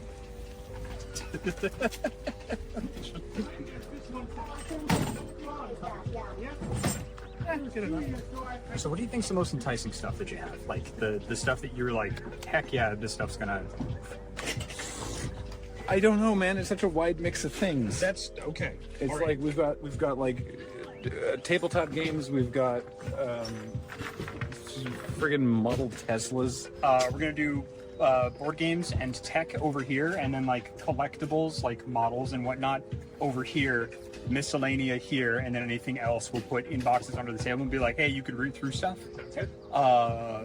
Crazy idea. If you want, because you have a truck full of donate stuff, did you want to leave the back open, and then anybody that's interested that's like going through the routing box and be like, hey, we've got stuff in the back of the van, if you want to take a look and make us an offer of anything back there, we'll entertain it. Can you leave those doors open there, Ian, then? Yeah? Cool. Wow, we've got more board games than I thought. Great chairs, Nope. So far we've sold some tools and a Hot Wheels Tesla. If I'm giving you 10, though, I asked for 15 for that. Oh. Okay. So give me 5. Yeah. Can I just say, Jacob, having watched you now make a sale, I am so happy that you're here, because between just stuff that I've been dealing with recently, in particular the moon-based move, I do not have the mental capacity to be able to do what you are doing, which is think of money. So thank you. You're very welcome. Thank you. Yeah. Thanks, man. That's my pleasure. And hey, we're already up like $30 or something. Yes, we are. 45. Oh, hey. Yep. Awesome. Yeah, you said we needed to make 120. We are going to make 120. General admission hasn't even opened yet. These are just other sellers. Yeah. Which, by the way, Alex, if you want to do a round, you probably want to go now. Yep. Some among you may look at our selection of tabletop games that we are selling here and go, wait, I gave them that. Maybe you did, but the majority of the things that we're giving away here are in fact doubles. So So there's that. Like this lovely copy of the European expansion of Wingspan. We actually have a signed copy of the European expansion of Wingspan. So that's why. Love Wingspan. But just so you know. Can I give you some props? Yeah. Because everything you've sold so far has been early bird. We are now 3 minutes into the opening. Awesome. Gave me a goal. Gave me a goal. We have not used that whiteboard in like 7 years, judging by the projects and dates written on it. $20. No worries. That's super cool. Yeah, so... Check it out. Alex got a weird thing. Oh, yeah, I know that's fun. Yeah, so this combos with a surface plate for accurate height marking. Huh. It also looks like some sort of sci-fi torture implement. It does look like a sci-fi torture implement. I've never seen this I before. hold at your front to Gom Jabbar. This one kills only machinists. I think Jacob is being asked to barter over the phone. It's amazing. You only get to call a friend once. This is power cords and the cables. How's it going, John? Excellent. Doing pretty good. What can I do you for? Oh, 200. What's your best offer? Someone bought the speakers and amps, so Ian's walking it over to them because they did a internet transfer of money. So, in order to sell the amp, this lovely lady had swung by about 3 times, kept asking how much it was. I kept saying $200, and she was like, well, you know, do you haggle? And I was like, ma'am, I'd love to haggle. And she was like, okay, well, so does my husband. And I was like, okay, great. I would be happy to talk to them. And she's like, I'm going to call him and then put you on the phone with him. And I was like, okay, fantastic. And what's your name, sir? Jacob. What's his name? You'll find out. All right, great. Yep. And then we haggled on the phone. He kept asking a bunch of questions. Tried to play hardball. We pretty much met right in the middle after we did all of our tricks and sold it for $175, which was a wire transfer, and we carried it out to the car. Yeah. I did tell the lady we also accepted tips, and she was like, well, that's the extra $25 you're making. I'm like, no, ma'am. I asked for $200 to begin with, so you're getting $25 worth of service, to be fair. And she was just like, nah. Where are you from? And I was like, New York. And she goes, oh.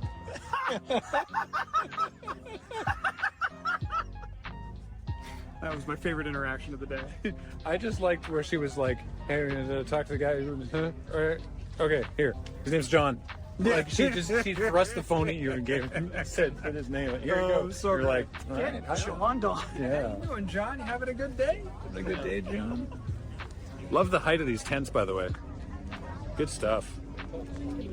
All right, so it's been an hour, a little over an hour since it officially opened, 9:15, and it's going very well, honestly. We've made enough to pay for the table and the tent and the van rental, which is, we needed the van rental for other stuff, and the Timmy's breakfast. So, you know, we may yet even get lunch. Oh, we've nearly doubled all of that. And all the flashy items are starting to trickle away. Yeah. But there's still some cool stuff here. Oh yeah, like this copy of collectible card game prices from when was this printed? Actually, 1995. Okay. Graham, could you tell me what a Scrubland goes for? Now it's at least many hundreds depending on the edition. Oh. She's just loopy. Okay. Well, 8 to 12 US is 8 to 12 US? Probably no longer relevant. Oh no. I'll check the next generation prices. I love that this book calls them combination lands. Oh. Nobody's ever called them that. I'm reading about how to play Magic right now, and it's going to be pretty advanced for me. I'm on play scenario 2, play a creature for the first time. Very first time. You never forget your first time playing a creature. Did you know that if you play the Candelabra of Twanos and Power Surge, that's called an Alex? I'm sorry, what? Books don't lie. What? Alex, what else did you buy? I bought magic cards. Magic cards? More magic cards. Yeah, there was like a box that looked okay, and then when I went back, there was a second box that was like a little better. And I was like, how much for the lot? He was like, $45. So I'm just going through this sheaf of unlimited basics. What do unlimited basics go for these days? I think at least 250. Oh, nice. Okay. Like that. There's other schmang in here. We're coming up on 2 hours, Jacob. How are we doing? I'm literally in the middle of counting it. So that's 335 and a bunch of change in my pocket right now. And then 175 on the e-transfer. 175 in the e-transfer. Yeah. Yep. Not bad. So we're almost 2 hours in and we're up $400. Well, not up 400, but we have $400 in gross. Thanks, man. Yeah. It's going well. How's it going? Doing well. Thanks for asking. Under pressure. Pressure's down on me. Wow. It's a standard policy form. Pulls no tar, piston pulls away and smashes into the tar. Oh my god. It's so cute. This was $1. Amazing. Probably not. Jake, Graham, have you had opportunity to peruse any of the swap and shop? I have indeed. Yes. Anything jump out at you? I literally ate at every food vendor here. Nice. So I had ice cream, I had some babka, and a egg bagel thing, mash. Anyway, I bought a small table that Ian informs me was made in Yugoslavia. So fun to buy furniture from countries that don't exist anymore. I like going through and looking at everything just to see and think about, like, how did you come by this? Where has this thing been? Why are you selling it? Like, I like to, it's the story of the thing, like looking around and just being like, why do you have this assorted random pile of stuff? Like, that's the thing that just it makes me really excited about garage sales, swap meets, like everything like that. Like, just so delicious. Jacob, look at me for a second. It turns out they're open till 1 today, so Jacob and Alex had to leave because we didn't know they were open till 1. We can't leave until 1 because we can't drive out because there's stalls in the way.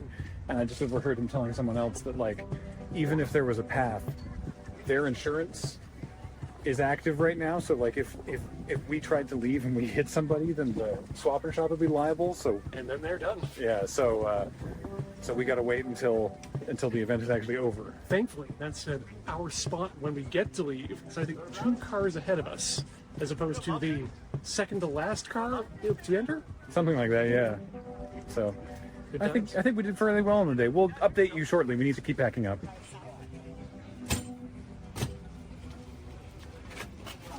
That one's got a handle as well. Okay. All right, I'm going to get this down on record before my phone dies, abandoning me in my hour of need. But as I mentioned, there are costs, which we talked about earlier, so that we needed to gross more than about $130-ish to cover the van rental, which we kind of needed anyway. So, you can amortize that over a couple different things. And the cost of registering for the swap and shop and breakfast. How close did we get? We grossed $670. Beep, beep, beep. So, yeah, that all worked out. Good day. Yeah, now we've got some stuff to go donate and then 1 or 2 things to take to the garbage, and then, yeah, successful day of clearing out the basement, such as it is. So, all right. So you're getting 5 years? Yeah, good. I hope we don't move in another 5 years.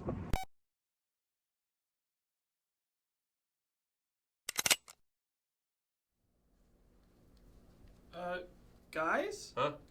Someone sent us a bomb? Huh? Oh, that seems bad. Yeah, but I think it's okay because it's set to go off in like 4 days. Oh. Well, we'll get to that.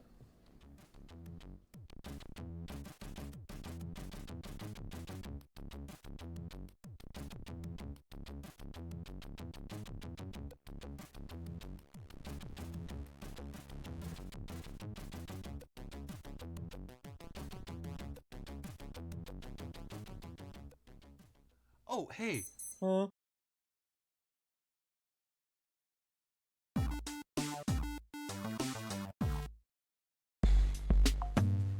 This is a little ostentatious, isn't it?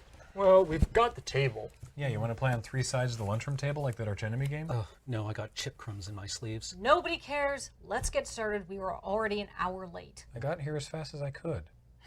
Commander, roll call. Look, I have drawn a Liberator of Malakir. What's the deck? Is it vampire? Spoilers, it is. Paul, go. My commander is the Hope of Gearper, and my deck is called the Beautiful Machine. Don't need to name the decks. Cameron, go. Thalia, Heretic, Cathar. Mono white. I'm experimenting. The deck is called Go Sit in Timeout. No names, only games. Graham. My commander is, my deck is called the Dark Heart of the Wood, and my commander is the Sapling of Kolfanor. Great, let's play. I just need you all to see this. Ooh, well, first mulligan's free. Oh, no, I'm keeping this. I just wanted to show you. What? Don't believe his lies. He's doing that thing where he shows you his cards to show that he's not a threat so that everyone ignores him, and then he gets a stranglehold on the game. I learned it from that wizard we played once. What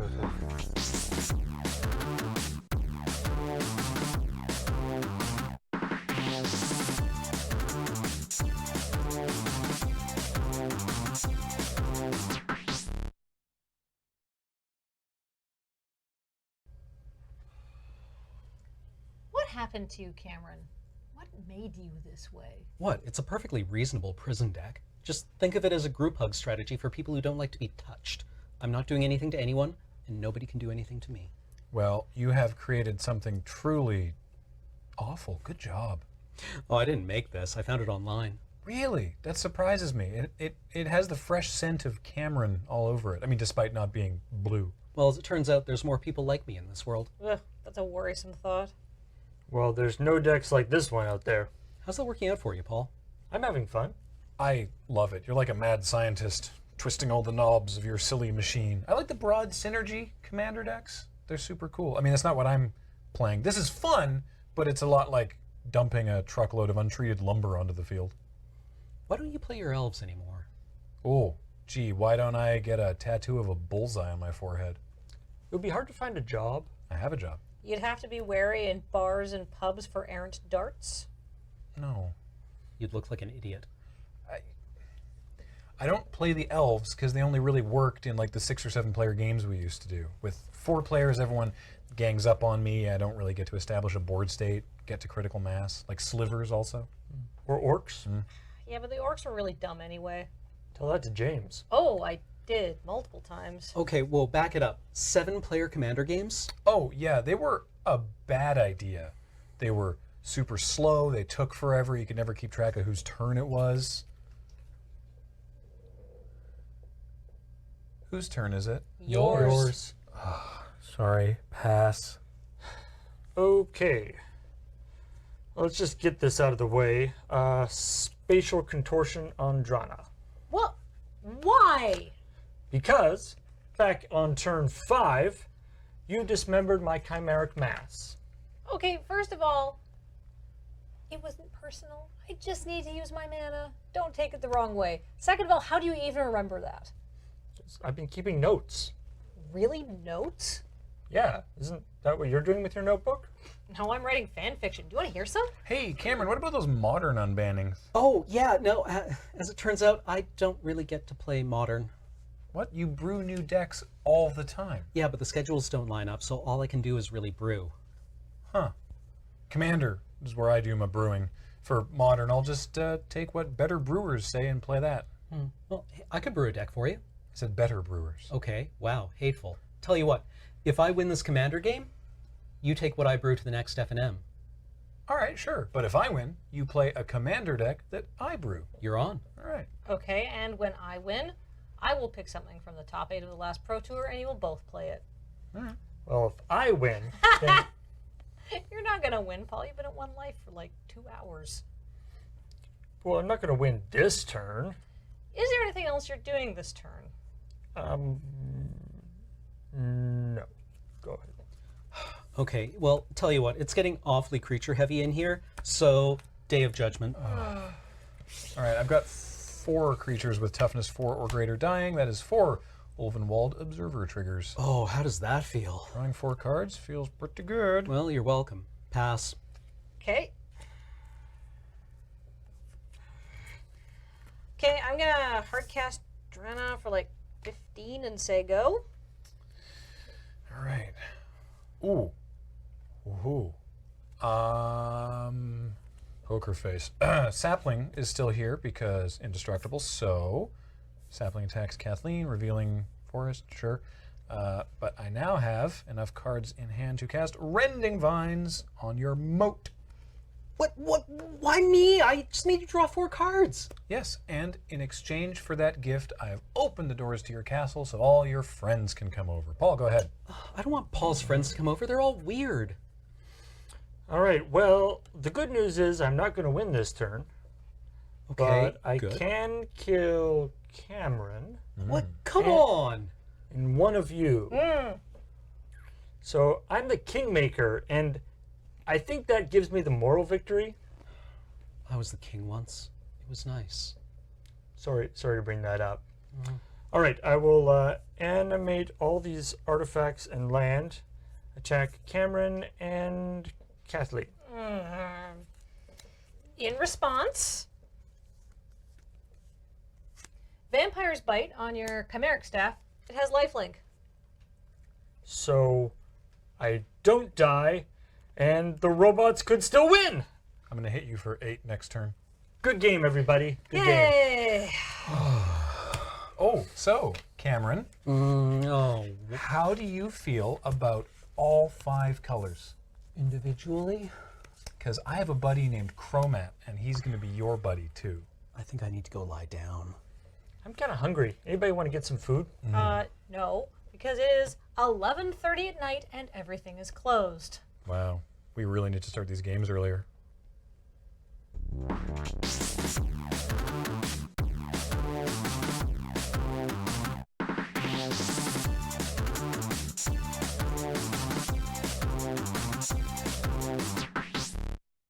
Still wet and breathless, Jace and Vraska locked eyes, and his hand, moving unbidden, reached up and carded through her snakes. Hey, I just read Moat. A bunch of those attacks shouldn't have happened. We should go back and play again. I could still win. No? Yeah, no, the game's over. But we could reconstruct the board state starting at turn 4 using Paul's notes. I lost my phone. Oh, Camptown races, sing this song, doo-da, doo-da. Camptown racetrack 5 miles long, oh, doo-da-day. What are you doing? Why, this is my claim. I'm digging for gold. There's a seam under here. I can feel it in my bones. You're in a vacant lot in the middle of a city. Well, during the Klondike Gold Rush, over 100,000 brave souls traipsed up the mountain to find gold. Only 4% of them found any. The rest either died or turned back. So I figure, the odds being equal just about everywhere, I might as well dig where there's indoor plumbing and less foot rot. I found the tooth. Awesome. Oh, the filling's gone. I wouldn't know anything about that. Oh,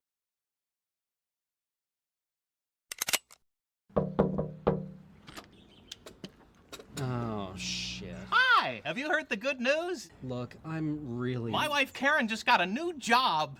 What? And she's pregnant with triplets. Jesus Christ. Who?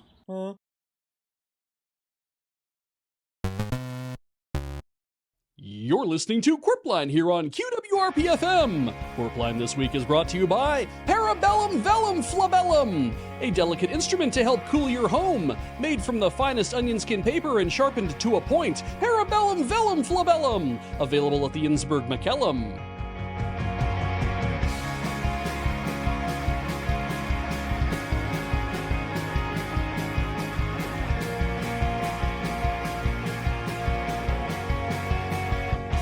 Good morning, Innsbruck. Welcome to Qwerpline. Big G Money here with A Train. How's it going, Alex? Feeling wound, snug, but not tight. Are you in danger of, I don't know, popping? I promised myself I wouldn't go to that subreddit anymore. Well, I hope everyone is having a clear and unblemished day out there in scenic Innsbruck. Generous pours. Oh, it's P-O-U-R. I really thought I had something going there. I thought they were referring to your skin. Yeah, is this the first time anyone has seen this written down? What, do you think they keep them all on tape? I don't know what they do down there. Maybe they operate on oral tradition. Speaking of which, it's the news.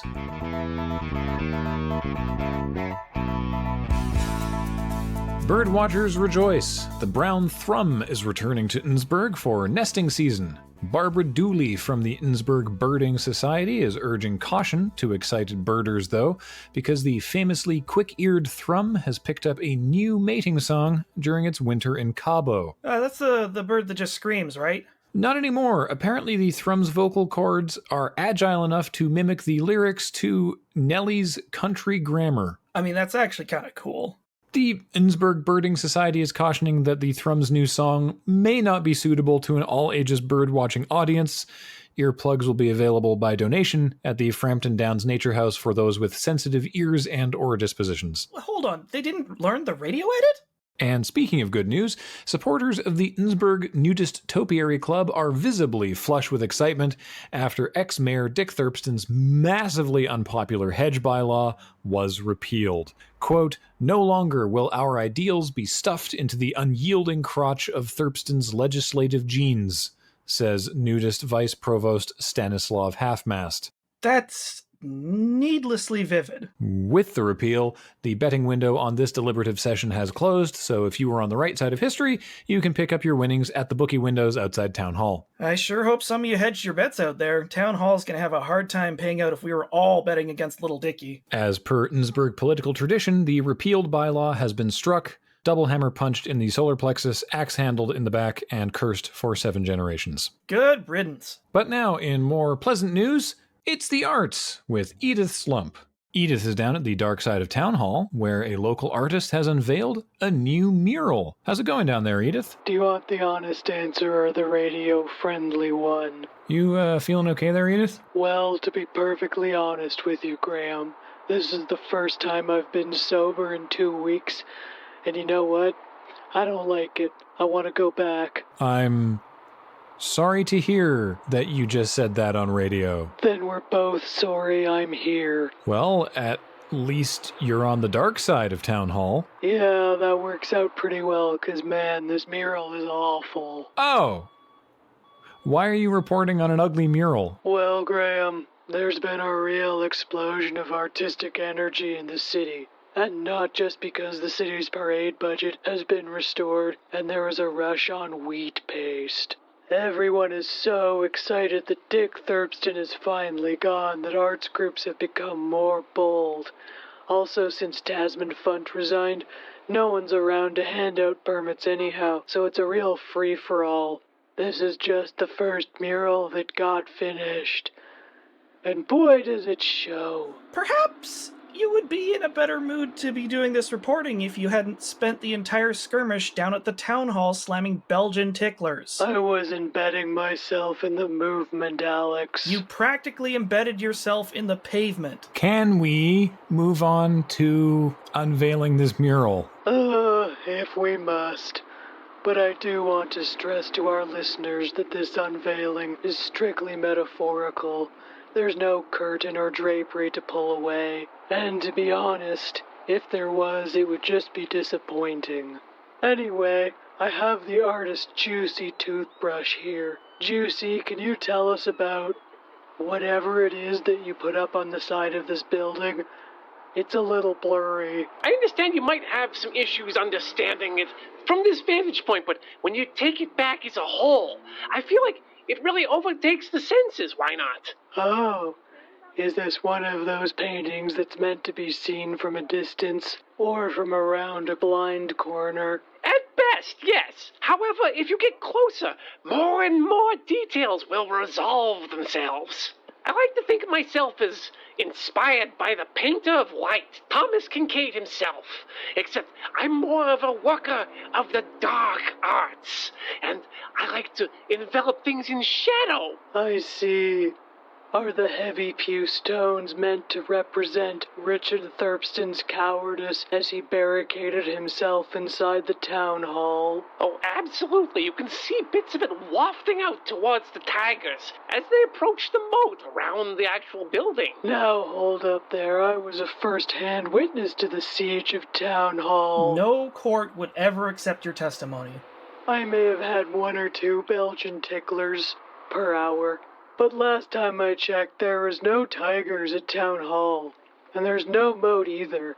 Unless you count when the Girl Scouts spilled an entire tray of Schlorpos into the recessed bike lanes. And even if you do, that was only 20 minutes. Oh, not everything in art needs to be taken quite so literally. Sometimes it's a metaphor. Sometimes it's just embellishment. One needs look no further than Nellie's country grammar to see a good example of this. Toothbrush, you told me this mural captured a historic moment. Don't you think it should at least be accurate? What I like to feel in my heart of hearts is that this mural depicts what was happening in Innsbruck's heart of hearts at that moment. So this is supposed to represent the carnage we were hoping would erupt? And a bit of an arrhythmia. We should really get that looked at. Now, if I may have your attention, behold some of the subtle details that I have worked into this mural. This shaft of light, which is coming down from the heavens to illuminate this singular animal. I made that with a sponge. Oh yeah, I can really tell. Ah, I understand. You're definitely a connoisseur of sponges then. I mean, I've got more sponge work on this wall here. There's some natural sea sponges, there's a few kitchen sponges. I even broke out the contraceptive sponges for a little bit of dry sponging in the details of the fur. Is that why Kitty Corner was all sold out? Hey, yeah, I ended up having to use one of the gas station vulcanized rubbers. It was like wearing a boot. Oh, I'm not sure I can do this anymore. Graham, Alex, I think I might still be drunk. Oh, no way. Oh, you might want to back away from the painting a bit. The fresco is still very wet and it's off-gassing something fierce. Actually, you know what?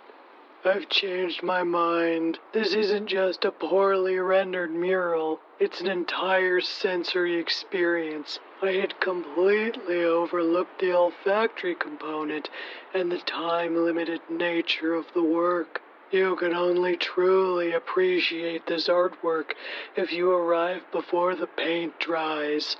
Right now, it's capable of taking you on a frankly inaccurate journey to relive what may or may not be the siege of Town Hall. But after it dries, it will merely be an eyesore. Also, I really don't think that looks like a tiger. Yeah, I kind of moved the two of them into one. Well, Edith, I think you need to have a lie down. What a good suggestion, Graham. There's some very nice-looking cardboard boxes back here. So I just can have a little sit down. Before we let you go, is there anything else going on in the arts this week, Edith? Well, hopefully not with this mural. I've described it pretty exhaustively. Sweet dreams, don't let the box bugs bite. Speaking of substance-induced nightmares, it's time for traffic. We go now to Richter Hammock Slam up in the QWRP Traffic Quopter. How's it going up there, Richter? Hello, Graham. I'd like to alert commuters who are traveling from the Chums up to the Shaughnessy Turnpike that there is currently a backup all the way to 3rd Avenue. If you're looking to travel south, you may want to consider an alternate route, perhaps on Mason Street or Riffleton Boulevard. Jumble Drive is backed up by 3 blocks thanks to an accident, and the Salt Flats are currently closed for annual drag race championships. Was that real traffic? Thank you, Richter. I think he read that motivational book I gave him. Okay, got it? That's how it's done, Joy. Did you have any questions? I know the interchange from 1st Avenue to Innsbruck Ring Road is kind of tricky. Oh no, he read the wrong book. Richter, did you accidentally on purpose kidnap a child again? Alex, you of all people should know that it's not take your daughter to work day until next week. Regardless, the adoption papers haven't even been finalized yet. No, Joy has just completed her junior commercial pilot's license and, with the help of Innsbruck High Aerospace Club, is flying alongside me in her brand new experimental autogyro. Careful of the rotor wash, sunshine. Richter, that's astounding. Please pass on my very real and heartfelt congratulations. Oh, it's been a grueling process for her, but Having her up in the Qwerpline these past 6 months has really let her crank out the required hours. I bet you didn't even notice I wasn't doing the flying. My cardiologist has advised me to never take extra notice of what you're doing. You should hear what my therapist has to say about Richter. And as part of her work experience program, she'll be taking over traffic reporting for Jimmy Jam's Afternoon Jams and the Prank Patrol. Richter, she's 11. I know, right? I've always said she's bright for her age. That's why I revived the Summer Intern Mentality Project. She's going to be such an asset, and because she's only 11, the station will be able to keep her for 8 more years! It's not a medieval apprenticeship, Richter! So, Joy, I guess all that's left to do now is teach you the phrase that pays. Richter, that only works during Jimmy Jam's Afternoon Jams and the Prank Patrol. Give me your money! This is Richter Hammock Slam up in the QWRP Traffic Qwerpline, signing off and handing over to Joy. Back to you, Graham!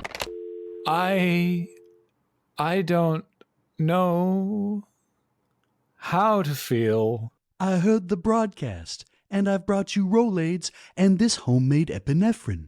Oh, thank you, Michael. That's a very long syringe. That's very nice of you. I always have my eye on your health, Graham. That's why my watch sends you the updates. It's true that you only added me to your family sharing so that we could share apps and streaming. But I've come to cherish the responsibility. At least today's show shouldn't get any more stressful. It's Derek next, isn't it, though? That is the general sequence of things. Alex, why are you staring at the ceiling? Is that lampshade crooked? I can't tell. We go now to summer intern Derek, who is live on location with details on the formal transition of Richard Thurston III from the Innsbruck mayoral office to jail. How's it going, Derek? Hi, Graham. Hi, Alex. It's me, summer intern Derek. Guys, I'm so excited because today I get to be a part of Innsbruck history. Today, we witnessed the transition of a... Wait, you already did this line. You stole my line, Graham. Derek, it's been a rough show so far. Please just carry on. All right, fine, but I thought that was gold. It took me minutes to come up with.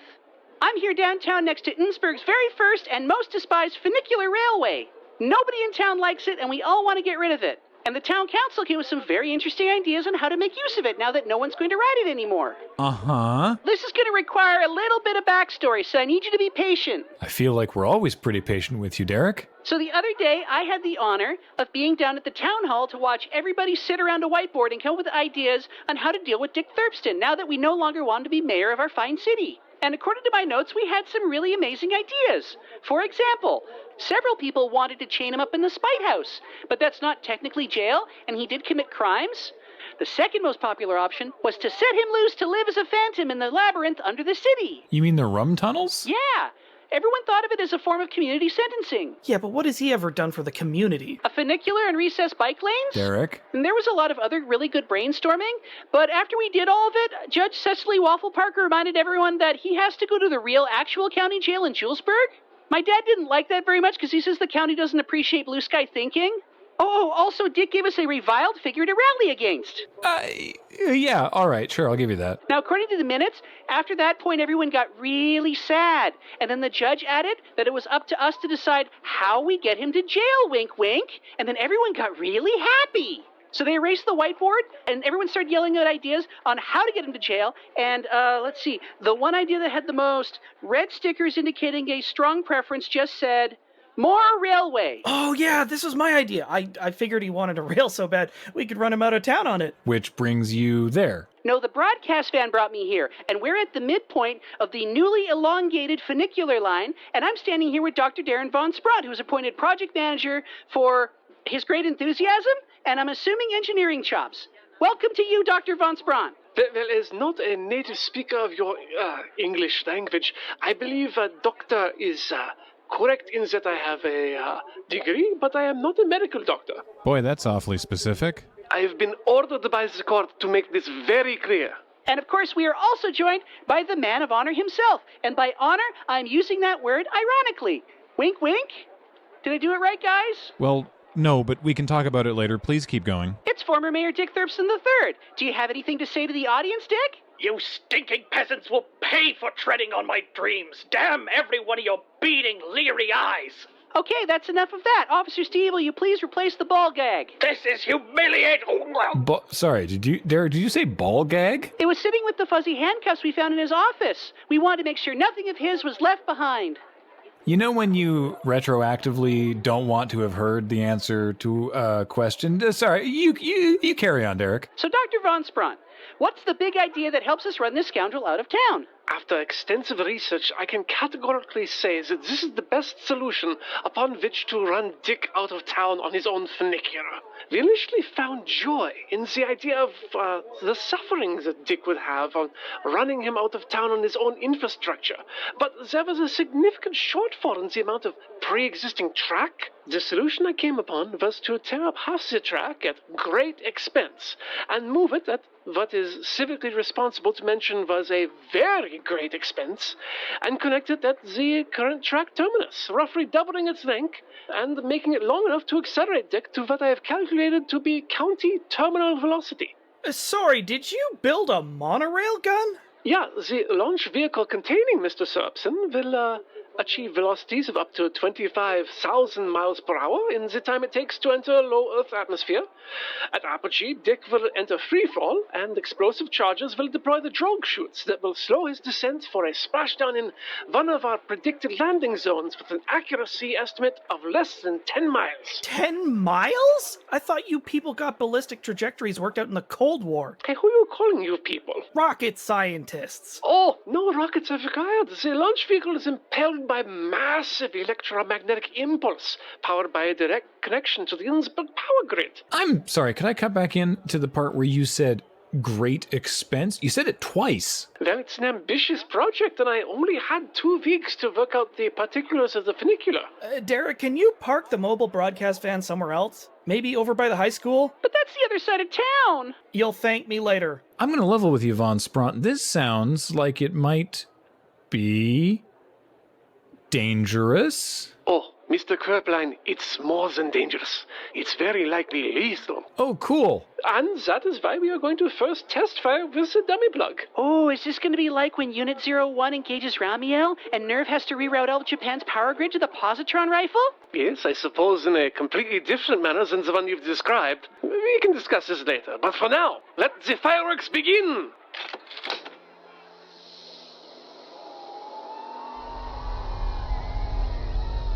Hey, Graham, could you pass me the Rolaids? Atomic batteries to power, turbines to speed. We have atomic batteries? Is that an earthquake? Oh, I can feel that from here. Ex astis ad vincula!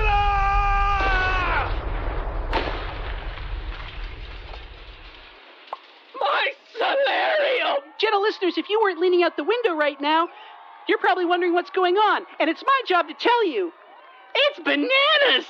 The dummy plug rocketed down the monorail and lodged itself into the side of Dick Thurston's house. It's completely destroyed his solarium. Dr. Von Spront, was that supposed to happen? Well, I cannot legally say that was outside the realm of possibility, but if only because it actually happened before my very eyes. Yeah, shall we meet back here in another 2 weeks? Give it another shot? No, he literally has to go to jail today. We have to get him to Julesburg before 3 p.m. Wait, why? There's not some, archaic legal loophole where he gets to go free, is there? No, Sandra just says he can't stay in the rum tunnels for another night. Oh, no, yeah, no, poor Sandra. She has enough phantasms as it is. Guys, I could do it. What, stay in the rum tunnels? You're not old enough. No, I mean, I can drive him. I, Derek, shall do the deed. I shall throw Dick in the back of the QWRP-FM mobile broadcast van that I recently gassed up and then also cleaned the windshield. And I will drive hell-bent for leather, but not over the speed limit, and deliver him to the county jail in Julesburg, where he shall rot forevermore, or until he makes parole, or they get bored of him, or whatever it is they're supposed to do, because I'm not clear on the legal system because I'm only 19! Sweet, one less thing for me to do. Officer Steve, throw that miscreant in the back of the mobile broadcast van. Why does it smell like ham in here? Graham and Alex, I shall call you in 3 hours when I have delivered him to the safe embrace of Julesburg. Back to you. That's interesting. I've never had a headache go away during this job. Kind of funny, 2 mares in a row sent up the river, huh? Man, Remember when that Lancer guy from Sheffield University told us we had to have a mayor? You know, I'm prepared to say that's patently untrue. I think this town has been noticeably worse off since we started having mayors. Hold the metaphorical phone, Graham and Alex. Hello, dear listeners of QWRP. Special intern Beatrice Landstrad here. hi? There's urgent breaking news in Innsbruck. We have a new mayor. No. How? Joan hired me to review the footage from the day of the raccoon race. There was a second raccoon in the building. That means there's someone else in line of succession. As aldersman, I have no strong feelings about this. Who's the new mayor? It's Ball Hinckley. Fuck! And that takes us up to the break. When we come back, the Girl Scouts are once again offering free flu shots. Just sign up on their website, choose a time slot and location in town with little cover, and wait. A trained technician will deliver the vaccine discreetly to you from up to 500 yards. Wait, are they just sniping people full of wellness? I thought they were joking about that tranquilizer rifle, but apparently the 32-gauge Palmer Capture is a real thing. Ooh, I'm traveling to Borneo soon. You think they do malaria? And speaking of drug cocktails, the town hall is having a fundraiser they have specifically asked us to say is, quote, not related to our massive gambling deficit, unquote. Wasn't Derek working as the bookie? Maybe he should stay in Julesburg for a couple days. Stick around, folks. More Qwerpline after this. You're listening to Qwerpline here on QWRP-FM. Thanks again to our sponsor, Parabellum Vellum Flabellum, a delicate instrument to help cool your home. Made from the finest onion skin paper and sharpened to a point to help drive off intruders. Parabellum Vellum Flabellum. Come here quick because we gotta sell 'em.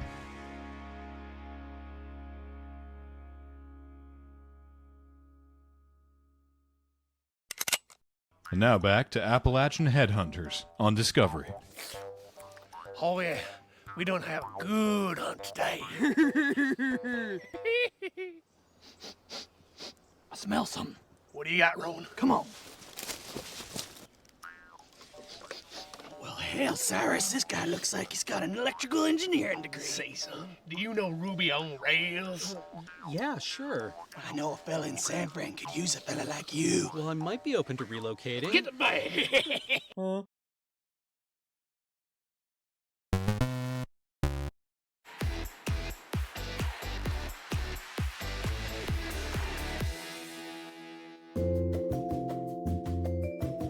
It is a beautiful day here at Beacon Hill Park in Victoria, and we've decided to do some cheese rolling. Cheese rolling is a fine tradition of places that are not here, but we decided to have some fun as well. So we went and got this massive wheel of Dutch Beemster cheese, which, let's be honest, is not actually a real wheel of Beemster cheese. This is a store stand-up that the cheesemonger very kindly gave us when we explained what it was that we were doing.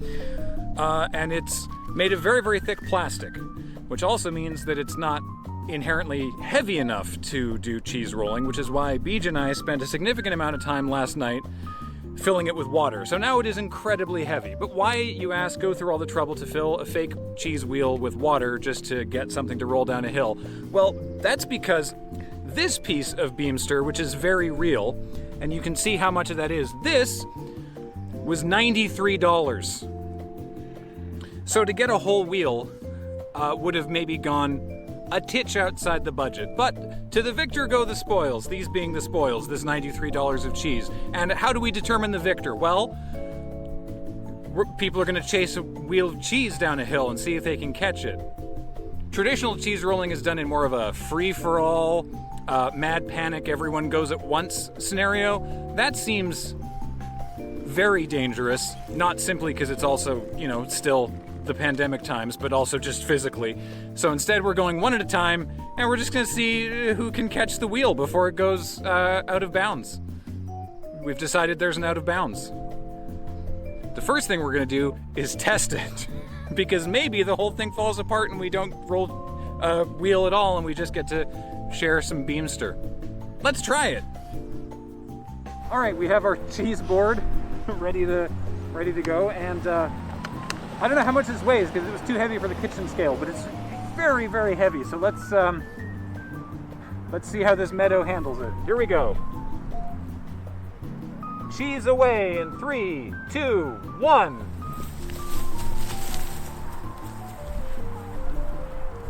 Oh man. That's going. Oh man. Whoa-ho-ho!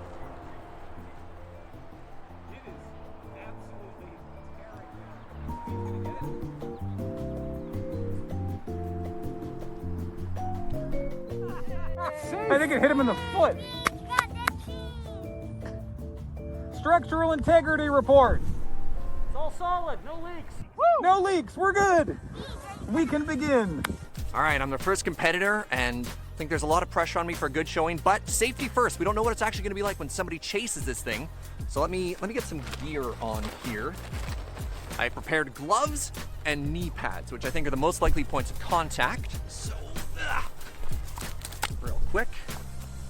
I also managed to break the old rugby socks out. No, grass burns? Is that a thing? Like rug burns are a thing. No grass burns for me today. Do you know I've never worn hockey gloves before? All right, team, what's our general thoughts and strategies here? And I use the term team lightly because we're, of course, all competing, but... Well, it looked like it did not go down the hill straight, which I was expecting, so I'm gonna have to stay on my toes. I think the word of the day is upright. Remain upright, stay upright, and keep all of your bones in the same direction that they were when we started.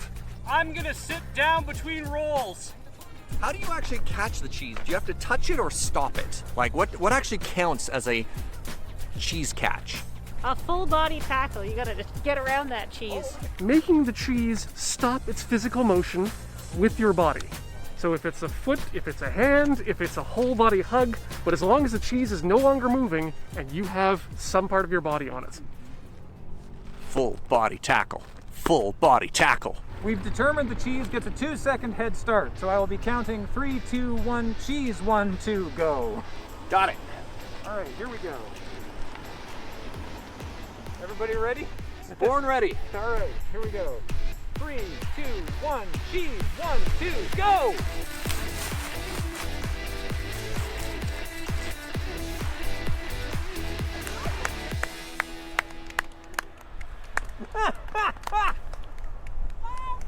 The cheese started wibbling a bit through some slightly taller grasses, which gave Serge the edge to be able to catch up to it. Very well done. Wow, what a tumble. I did it! Perhaps a little bit too much gusto. I haven't moved this much in about 18 months, so we're gonna stretch it out. But I got the cheese. How you feeling, Corey? Terrified. Fantastic. Go, Corey! All right, here we go. Cheese, cheese, cheese. 3, 2, 1, cheese, 1, 2, go!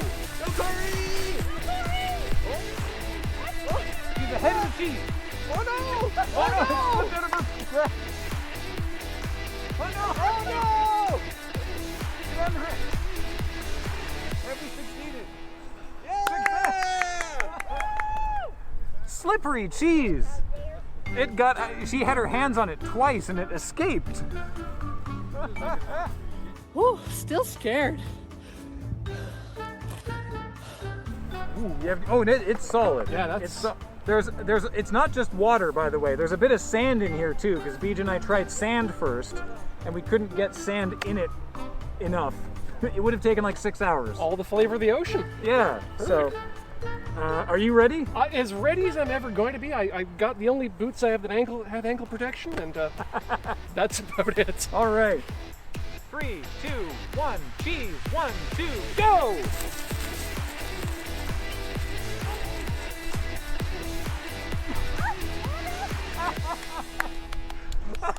I love that Ian's strategy was to sit down on the cheese. I'm intact. So is the cheese. It's the most I've moved in a year. That's, I think, all of my explosive force. And I get to do it again, right? Yeah, that's a common theme today. Woo! All right, how you feeling? Like I should have taken a Claritin. Oh no, are the allergies getting to you? Not yet. All right, you think that might affect your performance? I mean, I think my general physical state will affect my performance more than my allergies will. All right, let's do it. Go, Kathleen! This is so Thanks, terrifying. 3, 2, 1, cheese, 1, 2, go! Oh, God, Go, Kathleen! Go, Kathleen!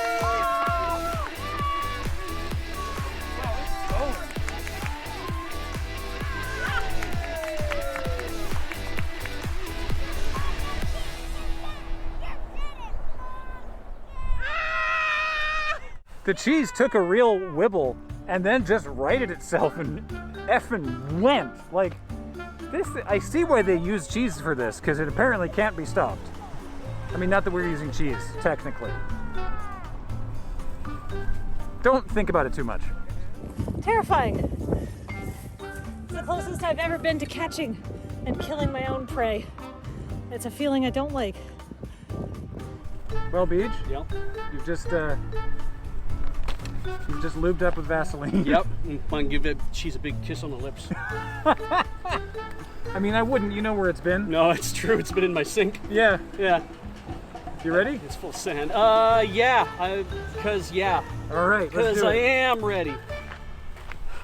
Got to watch everybody else do this and realize there's nothing you can learn from it.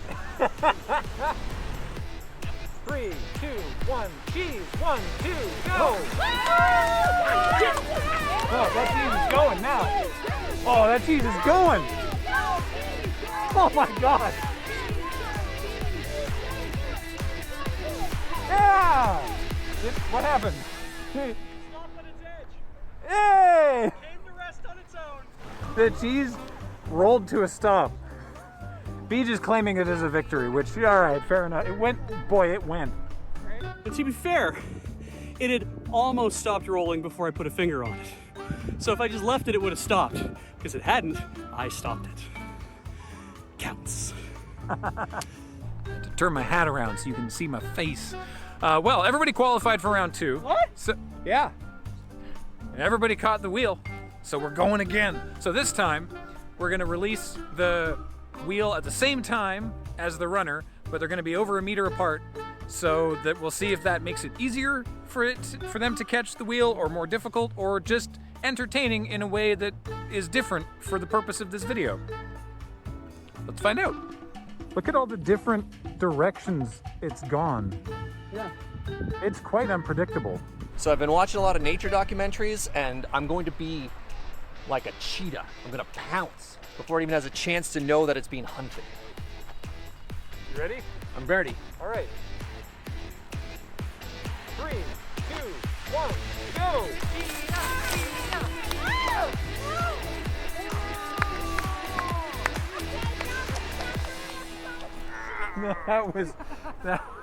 That was the most cheetah-like I've ever seen Surge. So those nature docs have paid off.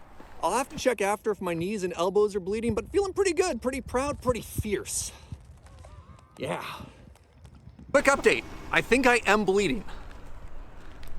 But 1 out of 4 ain't bad. You got some of that grass rash you were worried about. Oh yeah. Ready, Corey? Yes. All right, here we go. 3, 2, 1. Cheese! Go, Corey!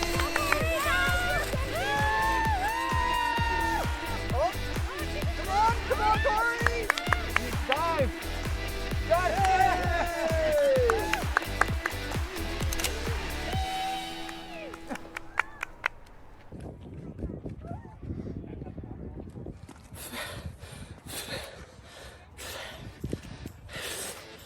Whew.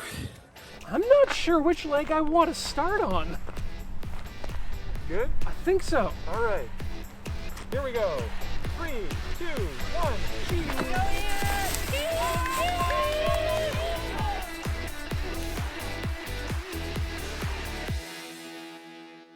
So what Ian did there was, well, he sat on the cheese again, but he took advantage of the wibbles. The cheese was just about to right itself again and carry on, and he managed to catch it before it found its footing.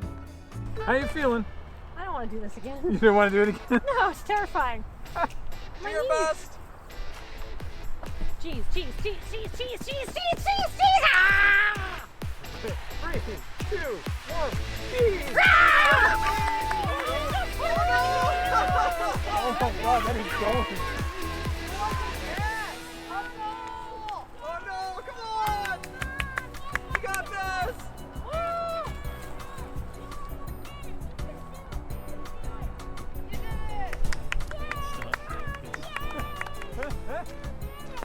Man, that one took off. That cheese absolutely barreled down the hill. Good heavens. Well, so it's important to remember that humans did not evolve as sprinters. We take down our prey through endurance running. So I simply waited for the cheese to become exhausted and then pounced. I wish we'd brought the drone just to see all the different tracks that the cheese has left in the grass. Yeah, kind of the beautiful claw patterns. Bearing that in mind, do you have a strategy? I don't even like cheese, Grant. You don't like cheese? No, that's a lie. I love cheese, but I'm starting to get really soured on it at this point. All right. I'm ready. All right. Here we go. 3, 2, 1, cheese!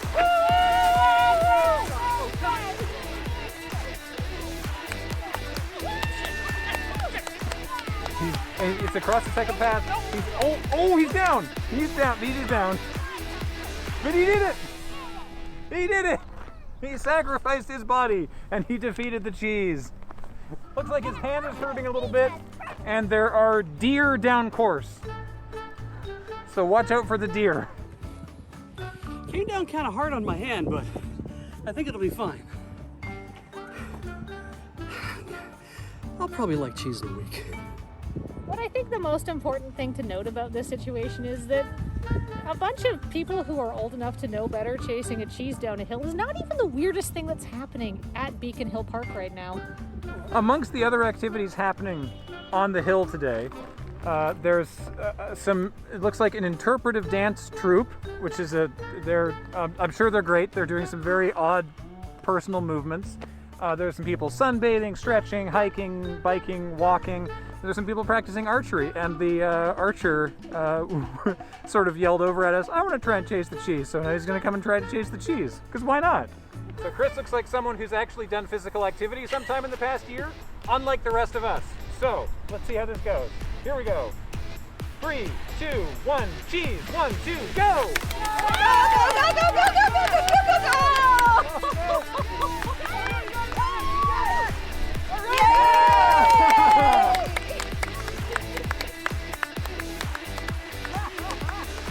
You guys eat the cheese afterwards? Oh, don't worry. No cheese will be wasted. Okay. Terrific job. Chris 0, cheese 1. There you go, man. Thank you so much. Terrific job. Well, after many successful rolls and making a new friend, I would say, in fact, that Archery Chris had the most spectacular takedown of the day. We were all pretty successful in stopping the cheese from reaching its destination, which presumably was across Dallas Road and into the Strait of Juan de Fuca, where it would confuse a passing orca. So, given that, we're all just gonna share the cheese. We were probably gonna share the cheese anyway, but that's what we've decided to do. So, shoutouts to Shirelli's Deli for giving us this amazing artificial cheese wheel. Good Lord, that's really heavy. We should find out how much this thing weighs. And there you go, Canadian cheese rolling for fun and goofiness. Hooray! Hooray! Woo! Archie! Cheese. It's so heavy. Oh man, you could do CrossFit with this. This is like, ow. Don't do that.